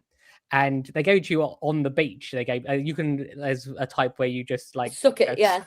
So they gave you morphine, and then that makes you feel great because you don't feel anything. And I remember getting to the hospital, and I was just going, there's nothing wrong with me. Everyone else just like go see everyone else. I'll be fine. And I signed myself out of the hospital, which they told me not to do. They said, you probably shouldn't do this. But I signed myself out after, as I said, I was probably 8 hours where I was missing. And then once I left, the morphine wore off. And I still remember as vividly as anything in the evening, sitting there like this, just hurting everywhere. But you live and learn. Man of war is not a jellyfish. It is a siphonic. You said cousin. No, you did say it was a cousin of the jellyfish. Cousin. You've not been stung by a jellyfish. It's funny that I've had morphine once, and it was when I had appendicitis, and I went in fetal. They gave me the morphine, and I was like, I'm fixed. That is exactly what it was like, and I remember slowly feeling it wearing off, going, "Oh, this is coming back." So, but apparently they used to back in the day. They used to use heroin to get you off morphine, whereas now it's the other way around. So it's the same thing basically. Well, I'm telling you, it was morphine's a hell of a drug. The next day I was back in the water, like rolling around, see if I could get some more. But it's just funny because I never realized how at the time what was going to happen after that it happened. So that's scary. But I even remember thinking, like, the Australians must think that, there's this English guy he's been touched by one of our thing, and he's like, this idiot. He's like, this idiot's been. But I mean, there were signs saying there are jellyfish here, but even though they're not jellyfish. How did it get right? It floats on top of the water. It's got that like weird bladder. Yeah. How did it get down your pants? What are you doing, Wayne? So this is actually what happened. We've all been curious before, you experiment, you try new things. Yeah, I'm like, ooh, what happens if it stings? I actually dived into a wave, and it actually went down the back of my swimming shorts. Okay. So it wasn't, and that's when I remember thinking, ooh, something feels not right. Yeah. So. But you saw it yourself. Yeah. Ooh, of an accident. So because that's the other thing. That's the other thing. You're just all of a sudden you're standing in the waves and you just got your hands down your trousers. Yeah. There's all these people around you, and you're like, the kids were running away, the parents were screaming. Yeah. So when I heard that they'd called they'd called the equivalent of 999 essentially, I thought the police were coming. So, but no, we have an Aussie in the crowd who's said you couldn't walk barefoot on the beach if there were man of wars washed up. I had no idea that they were this bad. Even now, I didn't realize. You're just there, like, I can imagine all the Australians like say on the beach, but like idiots going. Stay away, mate, and you're like you're rubbing it on your arse and you're like touching it. And, like... But what I do remember is they I can't remember who it was, but someone said to me, you should have just taken your swimming shorts off, because then you would have only just been stung in one place, rather than having it on your hand. I'm like, though. Yeah. No, I know, but there is hindsight. But secondly, I'm not taking my swimming shorts off at the beach. Yeah. Like, you'll get arrested. So Yeah. But Better to be arrested than Fair die. enough. yeah, no, yeah, yeah. true. You But don't get morphine when you're arrested, so. True. I never got a scar like that in the end, because you know the pictures you showed earlier, I didn't get a scar or anything. But yeah, it was definitely an interesting day, is what I'll say. I feel So like yeah, got... you've got that's fair beef to have then with jellyfish. Yeah. I'm not saying I wouldn't get jellyfish again though. You know, I would not. I'd love to try a different type. Knowing like being able to be like, oh yeah, moon jellyfish, great, blue spotted, great, cannibals, crap. You know, it'd be good to see like I like the difference in them. Do you know what I mean? And learning about them and stuff. So from that, and also if it goes terribly wrong, obviously they don't have a brain; they're just a bag of nerves that disintegrate. So I feel like if there was one creature that I was going to be like, oh, I'll try that out, they would be the creature. I'm not going to get a fish and go, oh, see how I get on. And if it dies, you know, I'd feel absolutely devastated. We have totally different mentalities towards this. So I am very much of the opinion, I'm going to get something and I'm going to keep it forever. Like that, like once you are in, you are in. You're part of the crew. Yeah, it's different with a coral farm, because people sometimes give me fish and then they'll go to other people. But once you're in the water box, it's very unusual for me to take something out. Which is what, even now with the Moorish idol, I'm very tempted. I'm very tempted, but I think it actually comes down to laziness, that I can't be bothered to catch it and leave it on. That is true. I think it comes down to laziness. I'm like that too. Like my like I said with my hippo tang, like if it starts causing problems, it's gone. But I'd rather it not go. You know, it's my baby. Into a jar is what she means. Yeah. Into the alcohol you go. Yeah. But I think it's because you don't get any kind of interaction with jellyfish. It's not even like they've got no eyes. They don't even like. It's not like I go to a pet shop and a fish looks at me and I go, "You're mine now. We've made a connection here. That's my problem." Like I'll see something and go, oh, "It loves me. It wants me. It wants to come home with me." Whereas you don't get that with jellyfish. It is just like a bit of cling film going around in a circle. Cubic aquariums, which were the original jellyfish tank people, they actually do a tank which is much larger. So everyone has that round one, but the price. I think it costs a lot of money, but they do one that's like 2 or 3 feet, I think. And I think if you... Oh, I don't need that. The maintenance that you've got to do for nothing, I'm not getting any more. Well, there you go. Not going bigger. I always wondered if having a bigger one would actually make people more successful. The other thing that it probably would. The other thing I also thought that this could actually end up being a terrible idea, but having it connected to your main tank. It's not that one. That's actually a different type of one. Oh, so like having the water going in and out from your main tank into it. So I actually connected mine to my 1,000-litre tank, but that wasn't it wasn't for jellyfish. I realized that you could breed fish in them, and you could breed fish without putting any effort in, because normally with Bangai cardinals you need to they have to be fed live food, and I couldn't be bothered to feed them live food. So, and they were breeding constantly. So I thought, what I'm going to do, I'll catch the male, put him into the tank, and I will take the male out, put him back into the, like when he's ready to go. And then I will feed them frozen rotifers, because that's what they have to have first. It keeps them moving. And it keeps it moving. Alive. Yeah. But weren't the fish not in constant No, they didn't care. machine mode? No, they didn't care. The fish stayed in the middle pretty much, and it worked so well. There was I would say there was if you fed them live food, you had a higher success rate with regards to like so I think you normally get like 20 or something in each batch, and if you fed them live food, you might get 18, because there's always a few. They have something called sudden fright syndrome, where they'll be completely fine and they just randomly die. That does happen. So I think that I got 16 or something like that. So there was a slight less, but I did it quite a few times, and it worked.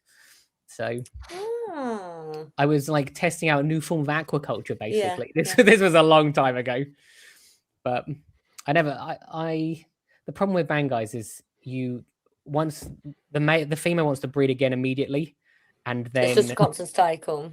Yeah. and the male can't handle it, and they usually starve. So you have to keep them separate for a period of time. Oh, really? Yeah. That makes that's sense because they're mouth breeders, aren't they? Yeah, Yeah. makes sense. Yeah, And but she's like ready to go straight away. As soon as he spits him out, she's like, "Oh yeah, come on then." She's like, Here's some more. "At least give me a burger or I've something." been eating them for a month. Yeah.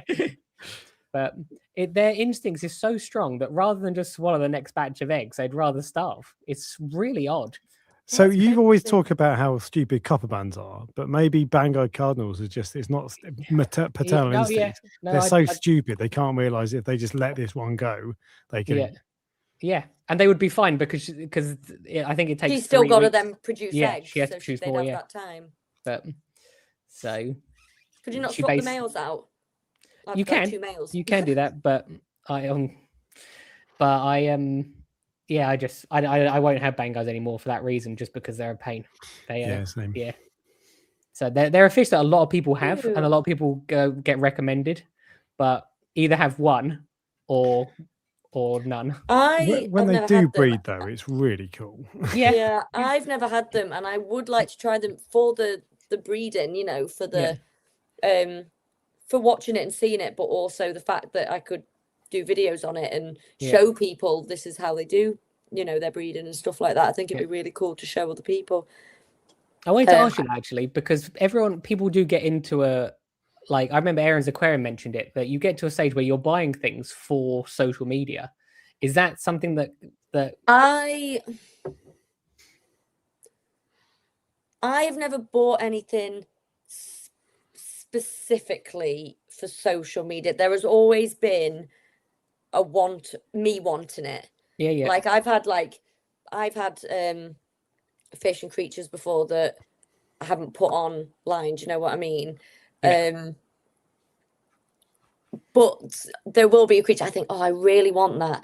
And then with the fact that I do videos, I do find my brain just goes to, you could do some videos on that. Like there's that little thing at the back that says, oh, TikTok would really, really like that. So I've still got that, like with the Bengals, I'd love to try them, and I've wanted to try them for ages and ages, regardless of videos. But also I know full well that I'd be able to make some really interesting educational videos with it.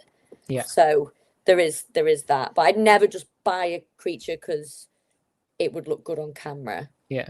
They're a pain to pair up as well. If you are considering them, try to get a pair from a tank breakdown, because if you get 2 males, they will try and kill each other. And what will happen is one male will keep the other male in a really small cave or like a little that's your area. I get all the rest. And it's it's difficult to get them out. It's not like it's roaming around. You could just scoop the other one out. It literally will keep it in one place. No, so you can have to because tell it's funny. the I think because they are like, oh, go on, Carrie. But it is theoretically possible, or not theoretically, it is possible to tell the difference between males and females. But it's really difficult. I think there's I think the males have 2 little nodules under their belly, and the females have 1. Or and the haven't they got to be? around. This is what I was going to say. Haven't they got to be adult for you to see that? Maybe, as well? You can't see them when they're young. I've never been able to do it, and I've sat with people who can do it. Yeah, and they're like, have a look at that, and I'm like, I don't know what you're seeing.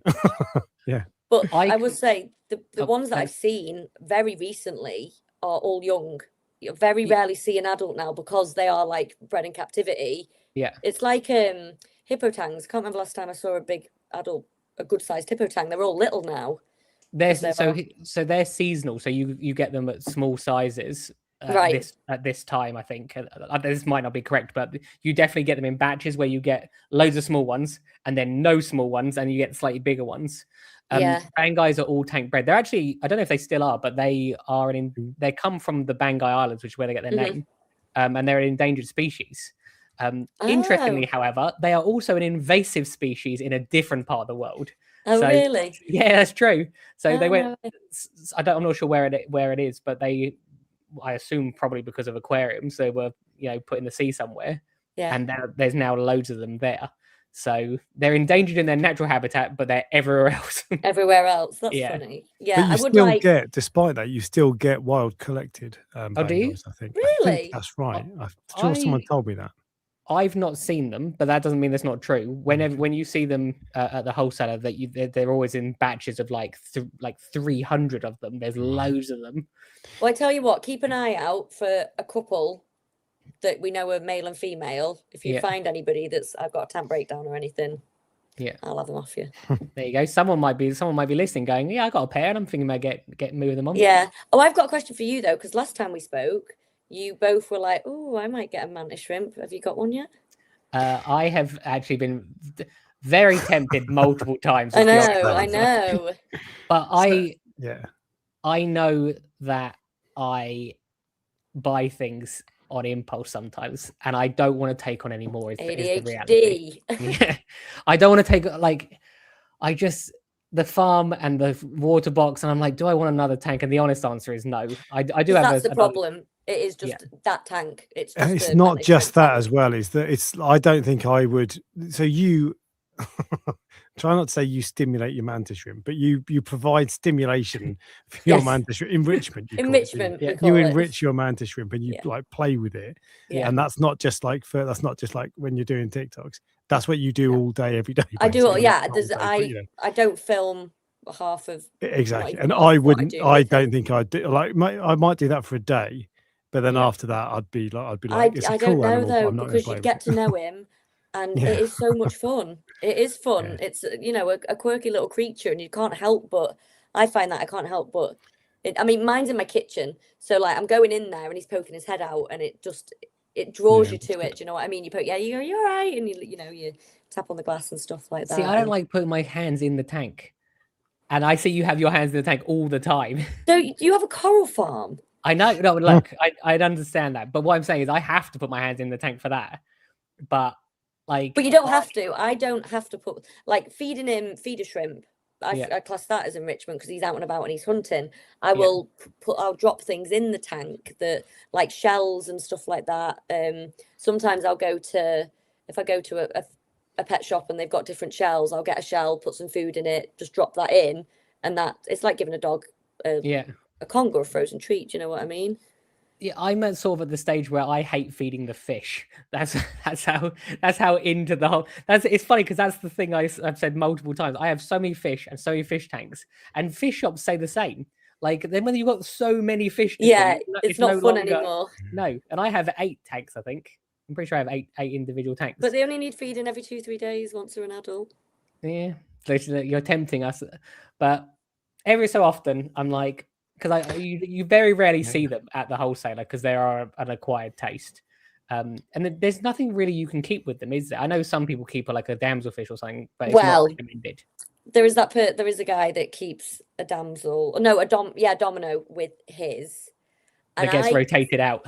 I tell people that the reason he has picked a domino is because they all look the same, and they're so easy to get that if it dies, he just gets another and doesn't say anything. It's always been in there, Yeah, it's the same one. Yeah. There's no way that Mantis isn't going for it. So they really are quite vicious then as predators. I wouldn't put like snails. I wouldn't put anything in there. That was. I did see there was actually it was a guy you met at Aquatic Emporium the other week, Ed and Dave. They one of those guys had a 2-foot tank with mantis shrimp in it. I don't think there were fish in it. Maybe there were, but he had corals. And he said that they used to it would like sometimes it would move one or two of them, but it wouldn't move all of them. So I think it's possible to have it in a semi-reef environment, but it sounds like fish and cleanup crew, forget it. No, you can't. You put a snail in there, it's going to pummel it. Same with hermit crab. Anything that moves, it's going to grab it. Yeah. Like I've done videos. I put them feeder shrimp in. Not so much. Bucks is a little bit of a wimp, and we'll go to chase them, and then it'll touch him, and he'll go and run away. But Ludo would just smash them all. He wouldn't stop until they were all gone. So I think there's one at Reefkeeper Moss End, either at the moment or I saw it recently. Well, when Ludo died, I did think to myself, because I never see them. I never see them in my local one. They don't really get them in because obviously you said there's not that. It's not a huge want for them. And I thought I would be in the end looking for one, not just having one. Somebody message me and say, I know there's one here, go, you should go get it. I thought I'd be waiting for ages. So other than the mantis shrimp, because that's obviously that. Oh, and I suppose and the boxfish. I was just thinking, like, if you could only have one of these creatures, anything you've had previously or now, if you could only have one of them, what would it be? It would be my mantis. No, but you can't. I knew that was going to be the answer. Oh, right. Okay. So I can't pick mantis or boxfish. And I'm not going to say your boxfish because I already know that's going to be the second one. So that would be my second. I want you to say, look, these clingfish were so weird that or this crab or you know this what? I'm going to shrimp annoy you and say I might just say jellyfish to annoy you. Oh, that would annoy me. Yeah. So I just turn the laptop off. If I could have anything, honestly, I think it'd be like a crab of some sort. I love the decorated crab. Watching him like go around and do his thing and picking up little bits. This is what I want to hear. So I want you to teach us something that where you go, like, this is worth having, or this is something you never knew that it was such a cool thing, and I wish that. A Naoko wrasse, so like Tom. That's what Tom wants. Yeah. Yeah. What, Alex had one. I said he likes his wrasse. They're so cool. Yeah. Yeah. I said he likes his wrasse. But it one used to show off, didn't it? Yeah, it's the one fish that literally it gets more comments than anybody else. Anytime I see in the YouTube Studio app, someone says what fish is it at, and then does a timestamp. It's like it's because it's dive bombs. It's like it's the Naoko wrasse. I don't even need to look anymore. It's like everything. I know it's him. Yeah. Yeah, I'd probably go for my decorated crab. Tom hates my decorated crab, by the way. Like, hates it. He says it looks like a spider and it creeps around. Oh, yeah. And he'll be looking at the tank and then go, because it's in the corner, like, with its beady little eyes. But I love it. I mean, I already love, like, weird, interesting little creatures. Yeah. Like, watching him go around. And when I first got him, he was picking up astrina starfish and licking them and then sticking them to himself, and it'd move. And you could see him, like, getting annoyed. Is that how they and, stick stuff to themselves? They lick it. Their saliva. So they use their saliva. And you can watch them, especially when you first get one and you put it into a new tank. Obviously they're grabbing bits that are around them. They've been in a stressful situation from moving and stuff, and they feel that they need to like protect themselves maybe a bit more. I don't know if that's the thing, but that's the way I kind of have taken it. So when you first get one and they're like sticking bits around, and it's really interesting to watch. Really, I can just imagine the Asterina is like, yeah. And then he's like, this Asterina's trying to escape, and he's there like pushing it on and like getting really annoyed that it's moving and stuff. They're really cool. I don't know if there's. I know there's some stuff that we normally do, Alex. And I don't know. You didn't say at the beginning if it was something that we needed to do, or if there was the news or the member questions and things like that. So I thought. Yeah. So we've basically just been completely distracted. me and Alex spoke about this when you went off before. Yeah. Oh, okay. So there's no news at all. Oh, okay, fine. And there's just nothing happening at the moment. That's why you just let us, it's been let us carry on. There are also no member questions. And the only other thing actually I would say is I did have a quick look to see if I could see Aquashella last week to see if Dr. Tim was doing it. But I couldn't find anything. Okay. But no, there's he's in the news at the moment because he allegedly has stolen $800,000. Yeah, it's Dr. Tim's, not for profit. From a fish charity, basically. No, look, we don't know it's true, but that's the rumor that's going around. No, it's not a rumor. There's like actually he's being sued. Yeah, he's been. Yes, yeah. Oh, so it has happened then. Yeah. Well, it's not. It's not been settled. Innocent until proven guilty. Yes. Well, yeah, but the court of public opinion has decided. Oh, definitely. Basically, so we had the same face that you had when we found out. It was like, oh my god, that's a lot of money. Yeah.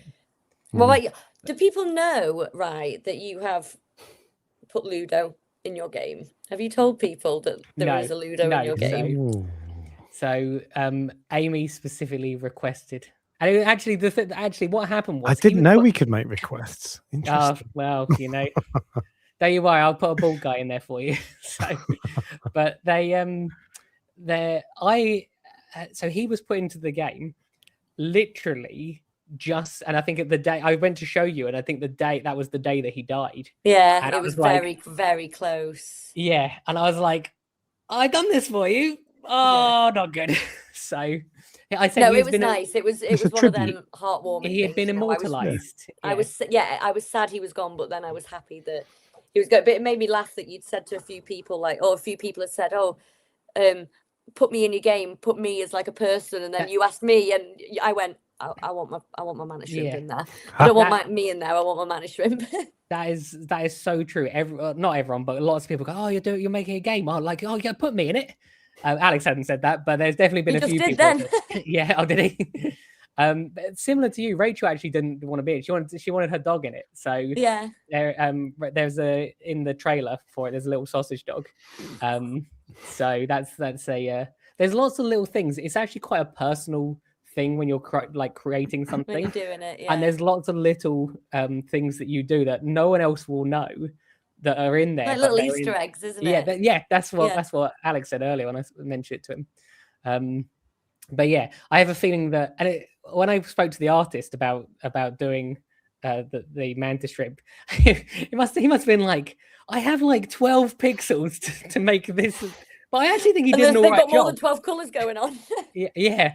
I think he did all right with it, and he did. Yeah, you can tell it's a mantis shrimp. You can definitely tell it's a mantis shrimp. He did excellent. I love it. And I think that I think it's going to be one of those things where when people play it, like a lot of people know what a clownfish is or whatever, that people will be like, "Oh, I didn't know that," and they will look it up because they want to see what the real animal looks like. Hopefully, they'll go on TikTok, type in mantis shrimp, see my videos. They'll see Ludo, and then that's the thing it was based on. Yeah, and you will always know that's where it came from. That's where it came from. Yeah, little Ludo. So, yeah, no, that was nice. I like that.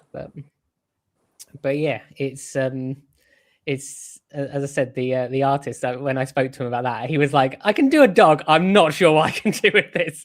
Well, he did excellent. I'm sure it's the first time he's ever probably done it as well. Yeah, no, to be fair, he is very, very good, and everything I've given him so far, yellow tangs, anything. Yeah, like he's done it. It'll be interesting when I start trying to do like some shrimp and stuff like that. But it's looking promising so far. It's looking promising. Have you got jellyfish in it? There are jellyfish in it. Yeah, there are jellyfish. There's crabs and jellyfish, and the corals is the one bit that I said this to Alex when I saw him last weekend. I don't know how to make it.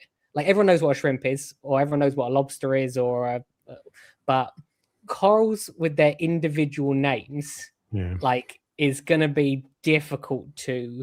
So, do you make up a name for it? Do you use the common name for it, or do you use the a catallophilia is not a? Do you see what I mean? Yeah. I get what you mean. Yeah. So I will probably go down the route of the common names, because these can all be changed at the moment. Because staghorn is easier to know than acropora. And flower pot coral makes sense because it looks like a flower. And so there's lots of little things that you just. But we're actually going to talk about this on the game properly on the next live stream we do. And Alex is going to have some screenshots, visuals, and videos and stuff. Yeah. Because I've been getting all the little behind the scene, when you first do stuff and all that. And I've been really excited about it. I think it's going to be amazing. Amy was there obviously at the very, very at the beginning. It's funny because it was an idea. It was just an idea when you told me about it, and I was like, it was an idea. It was an idea, and Amy went and do it. And then about probably 6 months later or something, I was like, I've done it. Yeah. And then Amy went to me. Bits of it. Amy went, I never expected you to actually do this. which I'm glad you have, though. Yeah. So it's it could be something that ends up being really worthwhile. So I think it will be. Yeah. So but everyone will be able to find out about that next week. Because there's no point of it now, and I will be able to show the mantis shrimp next week. Yeah. I'll be like, this is Ludo. Yeah. So yeah. You had a list of questions, Ryan. Was there anything else that there was lots of questions, but there's plenty of things that has been discussed sort of already. Just in the topic of conversation, it was things like the weirdest thing you've owned, which I'm assuming is probably. I think you have discussed. Actually, I'm not sure you can decide of all the different things. The clingfish. We've had a list of that. No, my bobbit worm probably. Who okay. Who do you know that's got a full tank dedicated to a bobbit worm? Yeah, that's true. That is true. People kill them. They find them and don't want them, and I'm like, give it me. Yeah. And I'm gonna name it Pookie. Yeah. Look, you don't need to do any more to convince people you're strange. So I think they already know. Exactly. There's lots of things like the hardest things that you've had to take care of, like which have you found it? Seahorses. Because I was going to seahorses ask about seahorses. I had seahorses for a Ryan couple hates of them. weeks. hate seahorses. I had seahorses for a couple of weeks. I lost sleep over them. And the fact, I mean, they were difficult anyway, but then the fact that I had so many people watching me do it, and I did not want to be known as the person that killed the seahorses, because seahorses are like these beautiful, regal, mystical animal. They don't even seem real. Yeah. I didn't want to be known, so they went back. I took them back. I was like, I can't, really? I can't deal with this. They're not. I think my anxiety and stress was making it so they weren't thriving, because I was worried about the water. So I was like, do I do the water change, or is that going to make it worse? And then like the feeding, I was like, am I overfit? Like I was just second guessing, well, and third guessing and fourth guessing myself so much that I would try them again. Yeah. And maybe not put them on video. They would be my little project to do. And then once I was happy that they were thriving and I'd got into the swing of it and I didn't have this pressure, then I would share them. But I'd never be like, guys, I'm getting seahorses, come on this journey with me, because it was the most stressful thing I've ever done in my life. I'm not sure if Charles has realized that he has quoted me. He's written, they are ungrateful bastards, because I put them like one level above jellyfish. They do move around a little bit more, but they don't do a lot, do they? Seahorses. No, and they don't have like a true stomach, do they? Their digestive system, they eat and then it's gone. They don't take any nutrients in. That's why you need to feed them so much. And I was just, I was just stressed out. I didn't know that. They have no stomach. They've got no stomach. That's why they need feeding so much. Yeah, constantly need food. And they don't basically, I think they don't store anything. So it's just a continuous cycle. And if you break that cycle, all of a sudden they start keeling over. Yeah. So, and it's really, apparently, luckily I didn't get to this point, but apparently when like sometimes you see a fish and you'll be like, oh, you don't look too great. If you see that with a seahorse, you're done for. You're already done for. Yeah. Like the damage is already done and stuff. So, but you're definitely right. People would have a lot more feelings towards a seahorse than they would a jellyfish. And my problem is as well, people get to know my creatures. So it's not like I'd be like, here's my seahorse tank with like 4 or 5 seahorses. I would get seahorses and they'd have individual names and people would know about them. So if something happened to one, they would know. Whereas like, there you go, good name. Seabiscuit for your future, because it's got C and it's the name of a horse. So, because Seabiscuit was a famous racehorse, wasn't it? Yeah, that is good. But yeah, I do something different with them again. I had a feeling Alex was Googling what Seabiscuit meant. I'd heard of Seabiscuit and I was like, I can't remember what that is. Yeah. So the hardest one was the seahorses. Then that's interesting because and I only had them for a couple of weeks, and as soon as I got rid of them, I was like, oh. And funnily enough, fun fact, I got the tank that is now the mantis shrimp tank that originally was a seahorse tank. Yeah, that's why I got that tank. Took the seahorses back. Thought, what can I put in this? Saw Ludo and thought, he can go in that. And that's what started it off. I've written what frustrates you the most. Which one? But like which one of your creature animals frustrates me the most? Yeah, not just in general. At the moment, it is one of my clownfish. I say pairs. Yeah. I had 2 clownfish. I had Nana and Omen. Nana was like 17, 18 years old, passed away. So I just had Omen, which is like just a white clownfish with like little black bits on its fin. And I thought, I'll get him because he'll be turning now. I'll get him a friend, a pal. Got a new from Ads Aquatics. I got a new, which is where Omen's from as well.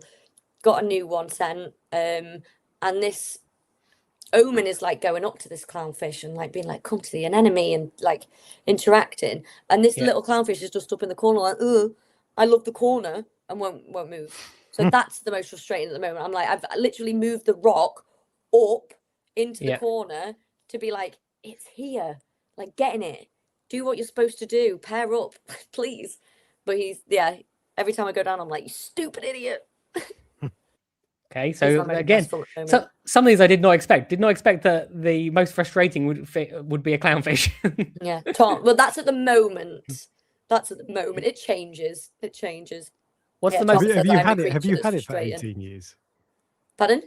You said it was 18, 19 years old. Is that how Yeah, it long you've wasn't. had I it? didn't have it from 18 Right, yeah, years okay. old. Yeah. I got her when she was about 13, I think, from a Okay. friend who was moving house and just had that clownfish because she was like aggressive. That's the one, you know, the video where it jumps out at me.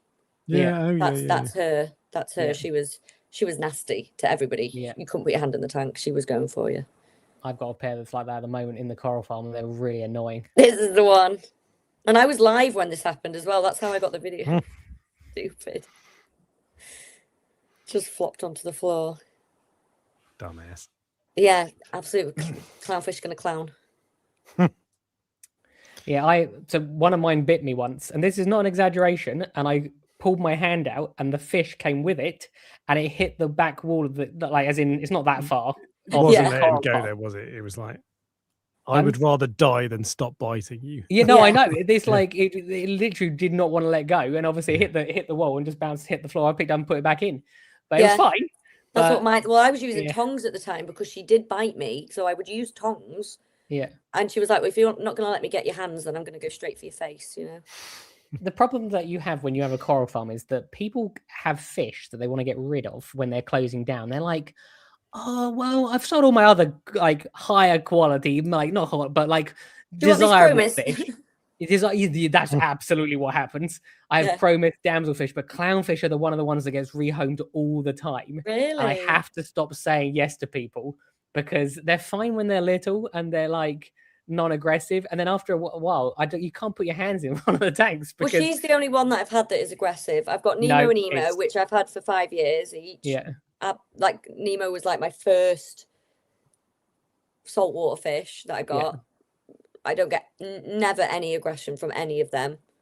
I Same reckon with it's Omen, probably never any aggression. 50-50. It's like when a clownfish is born, you know, like a Targaryen, they flip a coin. It's like we said with fish with they've got different personalities. You know, you might Yeah. get one that wants corals, you might not get one that wants corals. It's like that, Yeah. isn't it? Clownfish might be aggressive. But I now wear gloves, like rubber gloves in that tank. And although it only covers my wrists, because they're like a bright blue color, the clownfish is them. like, yeah, I'm like, it's like, what is this? I've not seen this before, and it's not as interesting. That's clever. And I swear it's like they know that going between the fingers is the worst part. They Yeah. go for the soft bit. Yeah. I've definitely had them go for the Yeah. webbing. Yeah, 100%. Yeah, psychopaths is what clownfish are. Yeah. I just wonder though, do they actually go for the webbing, or do they bite you all the time and you just don't when it gets on your fingers? It's just That the when the memory sensitive one. sensitive one. part, that's when you Yeah, the realise. that's the one you Yeah. remember.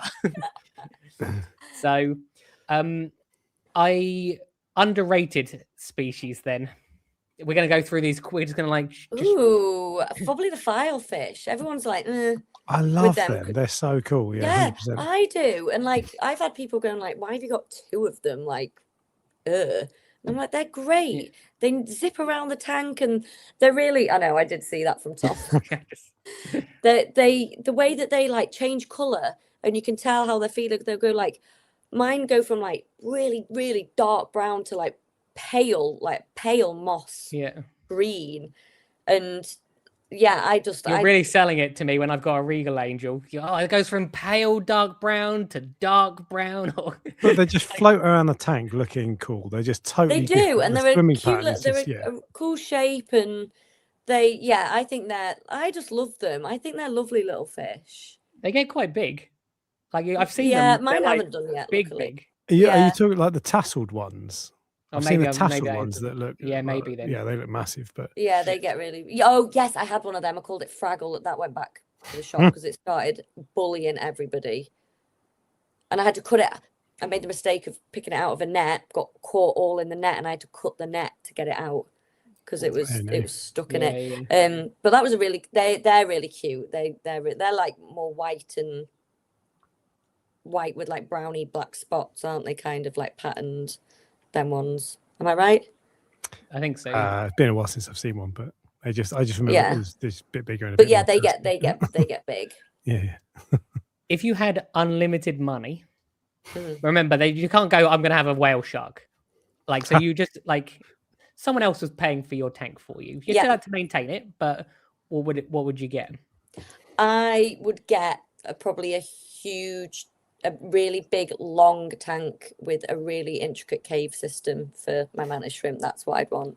That so you've got an unlimited amount of money, and all you want is a slightly bigger I would tank. buy a 4-foot tank for one animal. No, obviously you've got the whole Easy to police. I'd get a wall, like, but thinking like if I've got to deal with it, if I've got to maintain it, and You've got an do unlimited everything with budget. it, You got a team of staff on hand at all Oh yeah, I times. suppose you could. Like this is do I get imaginary. You have a team. do I get people dealing with it for me? Because Yeah, if if you so, want. I'm getting like a You big can pay Ryan wall. to do it. I'm going scuba diving in it. You know what I mean?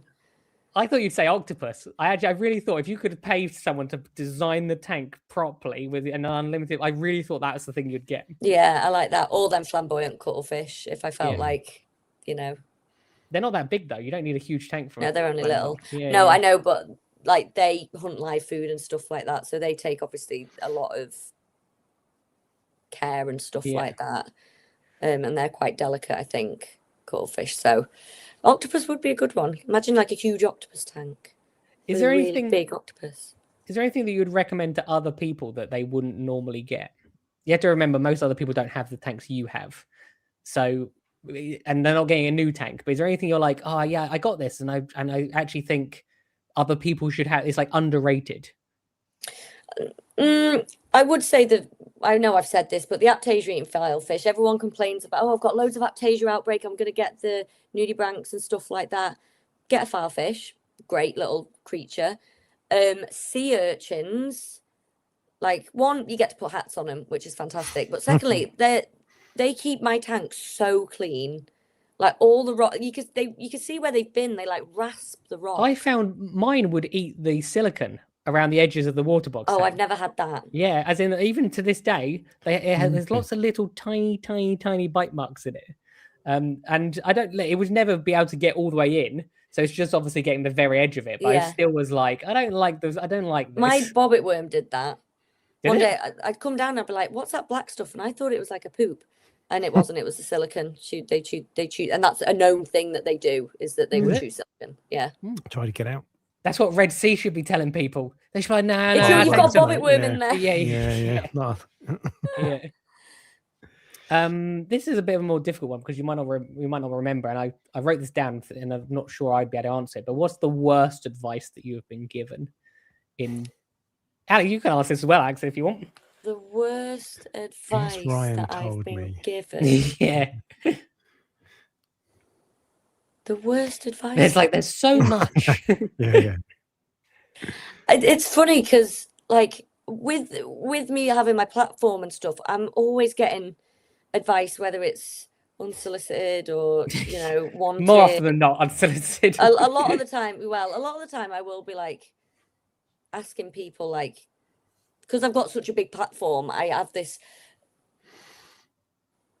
get the privilege of getting everybody's ideas together. Do you know what I mean? I can ask a question and get loads of different advice and stuff like that. The worst advice, I don't know, because honestly, I very rarely take other people's advice, even when I should. Yeah. I just do things. Is there anything? So there's nothing that jumps out to me that I know. If I put my mind to it, maybe. But is there anything that you've got in mind that you've heard, right? No, that's what I've said. I wrote this down, and I actually thought to myself, I would struggle to. I've seen shops give advice to other people, but not to me about things. But I couldn't tell you right. I remember loads of times I've been standing there going, what are you telling them? There has been times where, like, I'll get a fish and a pet. Like, I'm quite lucky because I go regularly to one fish shop. Yeah. And the guy is very, very knowledgeable. Yeah, I've never really it makes a big strayed difference. far. But there has been times where, like, I've seen a fish and they've gone, oh yeah, not at this place, but like different places. Oh yeah, it'll be fine. It'll be fine. Yeah. It doesn't get big. Yeah. You've got ages until it gets big. Yeah, that's true. That's one. And then suddenly you've got this cowfish that you really need to get a new tank for. Do you know what I mean? There was only two other ones that, and we haven't really touched on coral at all, because I know you're not massively into coral, are you? But I wondered I like the way they look. They annoy me. At the moment, for some reason... They annoy me because my fish keep eating them. For some reason, like, last night we were going to bed and I was like, that torch has got, what is it, brown jelly. Brown jelly, oh. I was like, why has it done that? So I've just had to take it out and plonk it in the bin. Yeah. Like, that's what annoys me about them, is that I find them more finicky than I find fish. Yeah, no, I think I would say that's fair. Have you got other euphilia or torches or frog spawns or in that tank? I haven't got any frog spawn. I've got hammers. I've got just keep an eye, because if you see one start to go, don't be like, oh, this might come back. Just take it out, because that's what I did yesterday. I saw it and thought, we do have like the treatment for it and stuff like that. Yeah. I don't like dosing things like that into my tank. I just feel I don't know what the treatments. Do you mean like antibiotics? Yeah. Okay, yeah. So it's kind of like the same for you. Wouldn't take loads of antibiotics, would you? Like 100%, we get told personally yeah. not to. So I don't like it for that reason. Putting antibiotics into my tank. But I find I like corals, but I want easy ones. And I know you're looking out for a banana for me at the moment, aren't you? That's going to go into a different tank that we've got the banana brown in the moment. A banana torch. Oh, really? I just want a yellow one. I've never had a yellow one, so I've got loads of different coloured torches, all the purples, green. I've had a green one, blue, like all of them different tipped ones. I want a yellow one. Yeah, that's what I want. It's not easy to find.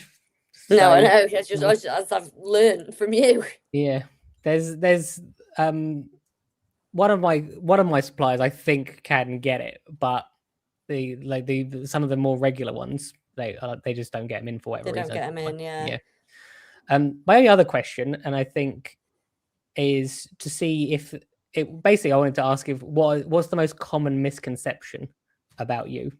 About me? Yeah, like what's the thing that comes up the most regularly? I find it fascinating because, like, so I put a video out of the game recently, and it's now had 500,000 views, and I am not used to having that much attention. So if you're regularly getting that, you must it actually did my head in for the day that every minute a new message was coming in, message constantly. Did you notice the flex there, by the way? Because no, I'm not flexing. I've just made 500,000 views. I don't know. No. Look, firstly, Amy probably has done this many more times, and that's a bad Tuesday for Amy. The video went up and nothing happened at all. For and then suddenly for 2 days or something, I was like, "Oh, this didn't do very well." And then it just went, and it was literally every single minute a message was coming in from someone, and I read all of them. And I don't know. I thought you must not have time to do this all day. No, I used to when I first started. I really used to try and monitor my comments. Now I don't have the time because I post onto TikTok, which was my main one, but then now obviously I then post it onto Instagram, which then gets posted onto Facebook. I can't be checking 3 different comment sections. No, I know. You know what I mean? I know. I will occasionally go in and just scroll to make sure there's no arguments going on or anything like that, and try and nip it in the bud, or I'll find you, because we spoke about this, didn't we? You said that you find people are arguing. Yeah, they argue with each other. It doesn't happen on YouTube so much. They literally they're out for war, some of these people. Yeah. And I'm very much I will comment, if I see a fight going on, I'll comment and be like, calm it down, guys, it's life, it's not that serious. I'm like this, but actually I think he was right. If it gets to the point where it's getting nasty, I just block. I delete the comment and I block them. I'm like, I'm not having it. So I work in a school, so it's that kind of no. Going back to the original question, are there some misconceptions that regularly come up? Yes, mainly when I post a video and it goes viral and people assume that I'm just a crazy person that puts my hand in a mantis shrimp tank without any kind of experience or knowing the creature. I'm just going into a random place and that I don't know what they're capable of. They're not your followers. They're just random people. So people think people think that you don't know what you're doing. Yeah. So that is probably the most common misconception, is that I don't have the experience I should have to be doing weird things and crazy things. There you go. Yeah. That is all of my questions. That's all of the So- questions. Yeah. We Alex didn't sent me a even get message to at the do- beginning saying, I need you to work something out. So I was like, okay. Oh, I thought you'd prep that in advance. I had done, yeah. Well, I had it planned in advance. It was just He live. went on AI really and went, what questions Yeah. should I ask? What can I ask Amy? Yeah. And it went, who's Amy? I'm just joking. Oh, Probably did. Would it? We didn't even get to do the Prestige Reef fish. Well, Oh, we're going to do the that's true, I Prestige Reef forgot fish about of the week because there's no coral of the week, but there's a fish of the week. Oh, there you go. Well, the fish of the week this week is I've gone for a Hawaiian cleaner wrasse because I thought it was one of those fish that people don't usually. I wanted to pick a fish that Amy might want, and I thought it was one of those I fish. love that. Yeah. That is, oh my gosh, it kind of looks like a clingfish in a way. The Shape of it. There's a few different types of cleaner wrasse, all like different colors. This is the Hawaiian one. You don't see them. Obviously, they come from Hawaii, so we don't get them anymore. Yeah. But they don't Just have a look great where this survival one's nibbling and look at the parrotfish's face. rate. Yeah, it's true. Why am I not surprised that you saw that? The wrasse is the jellyfish, and the parrotfish is Ryan. Yeah, the other reason I picked this is because they are one of the few animals on the whole world that can identify itself in a mirror. And how they work that out, I don't know. I know what Is they did. that Apparently, like a Barney Dillashaw thing. no, that's they have done tests. There's like dolphins can do it, gorillas and monkeys and us, but cleaner wrasse for some reason supposedly I'm sure there's a video out there. They put like a dot on it. And I don't know how the fish tells. You that see it this has a on dot. Sesame Street or something because that sounds like bollocks. No. Okay. Google it. Not Okay. now, or you can Google it now if you want to. But I promise Right. you, they supposedly can identify themselves. It might There you the go. scientists might be making it up, but I promise you that is. Did the you fact. say we can't get them anymore? 'Cause they're You can white. get cleaner wrasse, but I don't think you can get that type of cleaner wrasse because that's from Hawaii. 'Cause Would you I like to do really, the really responsibility like thing? cleaner Because wrasse. you're not supposed to have cleaner wrasse, are you, Ryan? Oh, that's the other thing. Yeah, so they are a bad idea. So don't get one, Amy. Now that you've seen one and said I want one, I wouldn't get one anyway because of my boxfish, because they can pester, can't they? And they the box annoy box basically wrasse. everything else in Yeah. the tank, whether it's tangs or boxfish. I particularly don't feel puffer. like I have got a fish big enough Yeah. or enough fish that are big enough to keep a cleaner wrasse happy, really. And the other thing is there's usually very few of them on each reef. There's usually a couple. I think it's normally a pair. And divers go and collect them, and the fish get cleaned by them. And obviously, all of a sudden, they don't have. They don't have cleaning. anything taking these parasites off Yeah. them. They actually don't eat parasites. That is a common misconception. Things like white spot is actually like. Oh no, I know embedded they to don't because the- white oh, spot's okay. underneath. Yeah, so I know that. Yeah, they do eat some things, of course, and Yeah. scales and slime, and they probably do eat some parasites, but they don't eat. People often buy them for white spot, and they don't do that. No, If it's I was the thinking one more like fish- a tick or a flea of Yeah. the Yeah. fish world. They would Exactly. peck them off. But it's the one fish. It's often said of fish in our hobby that it's dangerous and it's harmful to the reef to take all these fish out. It's actually Yeah. not true for almost all fish. Yeah. But this is the one fish that it's like actually that But does it do. is. There's small, even small collection numbers actually does do harm. Oh, okay, then that's good to know. Yeah, and they also the more common blue ones have a higher survival rate, but these ones have a really, really low survival rate. So sometimes it's like a public service announcement to tell these fish of the weeks to tell people don't to get something. But I actively thought I really wanted to try and think of one. I didn't want to just do like a tang. I thought, what's a weird fish that Amy will probably like? No, I love that. I've So never heard of I have them. achieved my goal. Okay. There you go. Well, in which case, I think, Amy, is there anything else that you've just been sitting on? You're like, I need to talk about this. No, I don't think so. Right, No, well, I just came okay. into here just ready for a chat, really. I didn't really think of anything. Fine, okay. Ryan, and you don't have anything else you wanted to ask or anything? No, I feel like I've done plenty of talking. Happy days. All right. Well, Amy, it's been an absolute pleasure, same as last time, and really enjoyed it. So thank you very much for coming on. No, thank you for having me. It's been lovely. I love coming on. And Ryan was here too. So right. Yeah. Right. If anything, it was actually the other way around. Alex was here. I know. I was Yeah, just- I yeah, was- we did I was do a the lot of admin. chatting. Yeah, Yeah. basically. Anyway, cheers for watching, guys. We'll see you next week. See you later. Okay. Bye.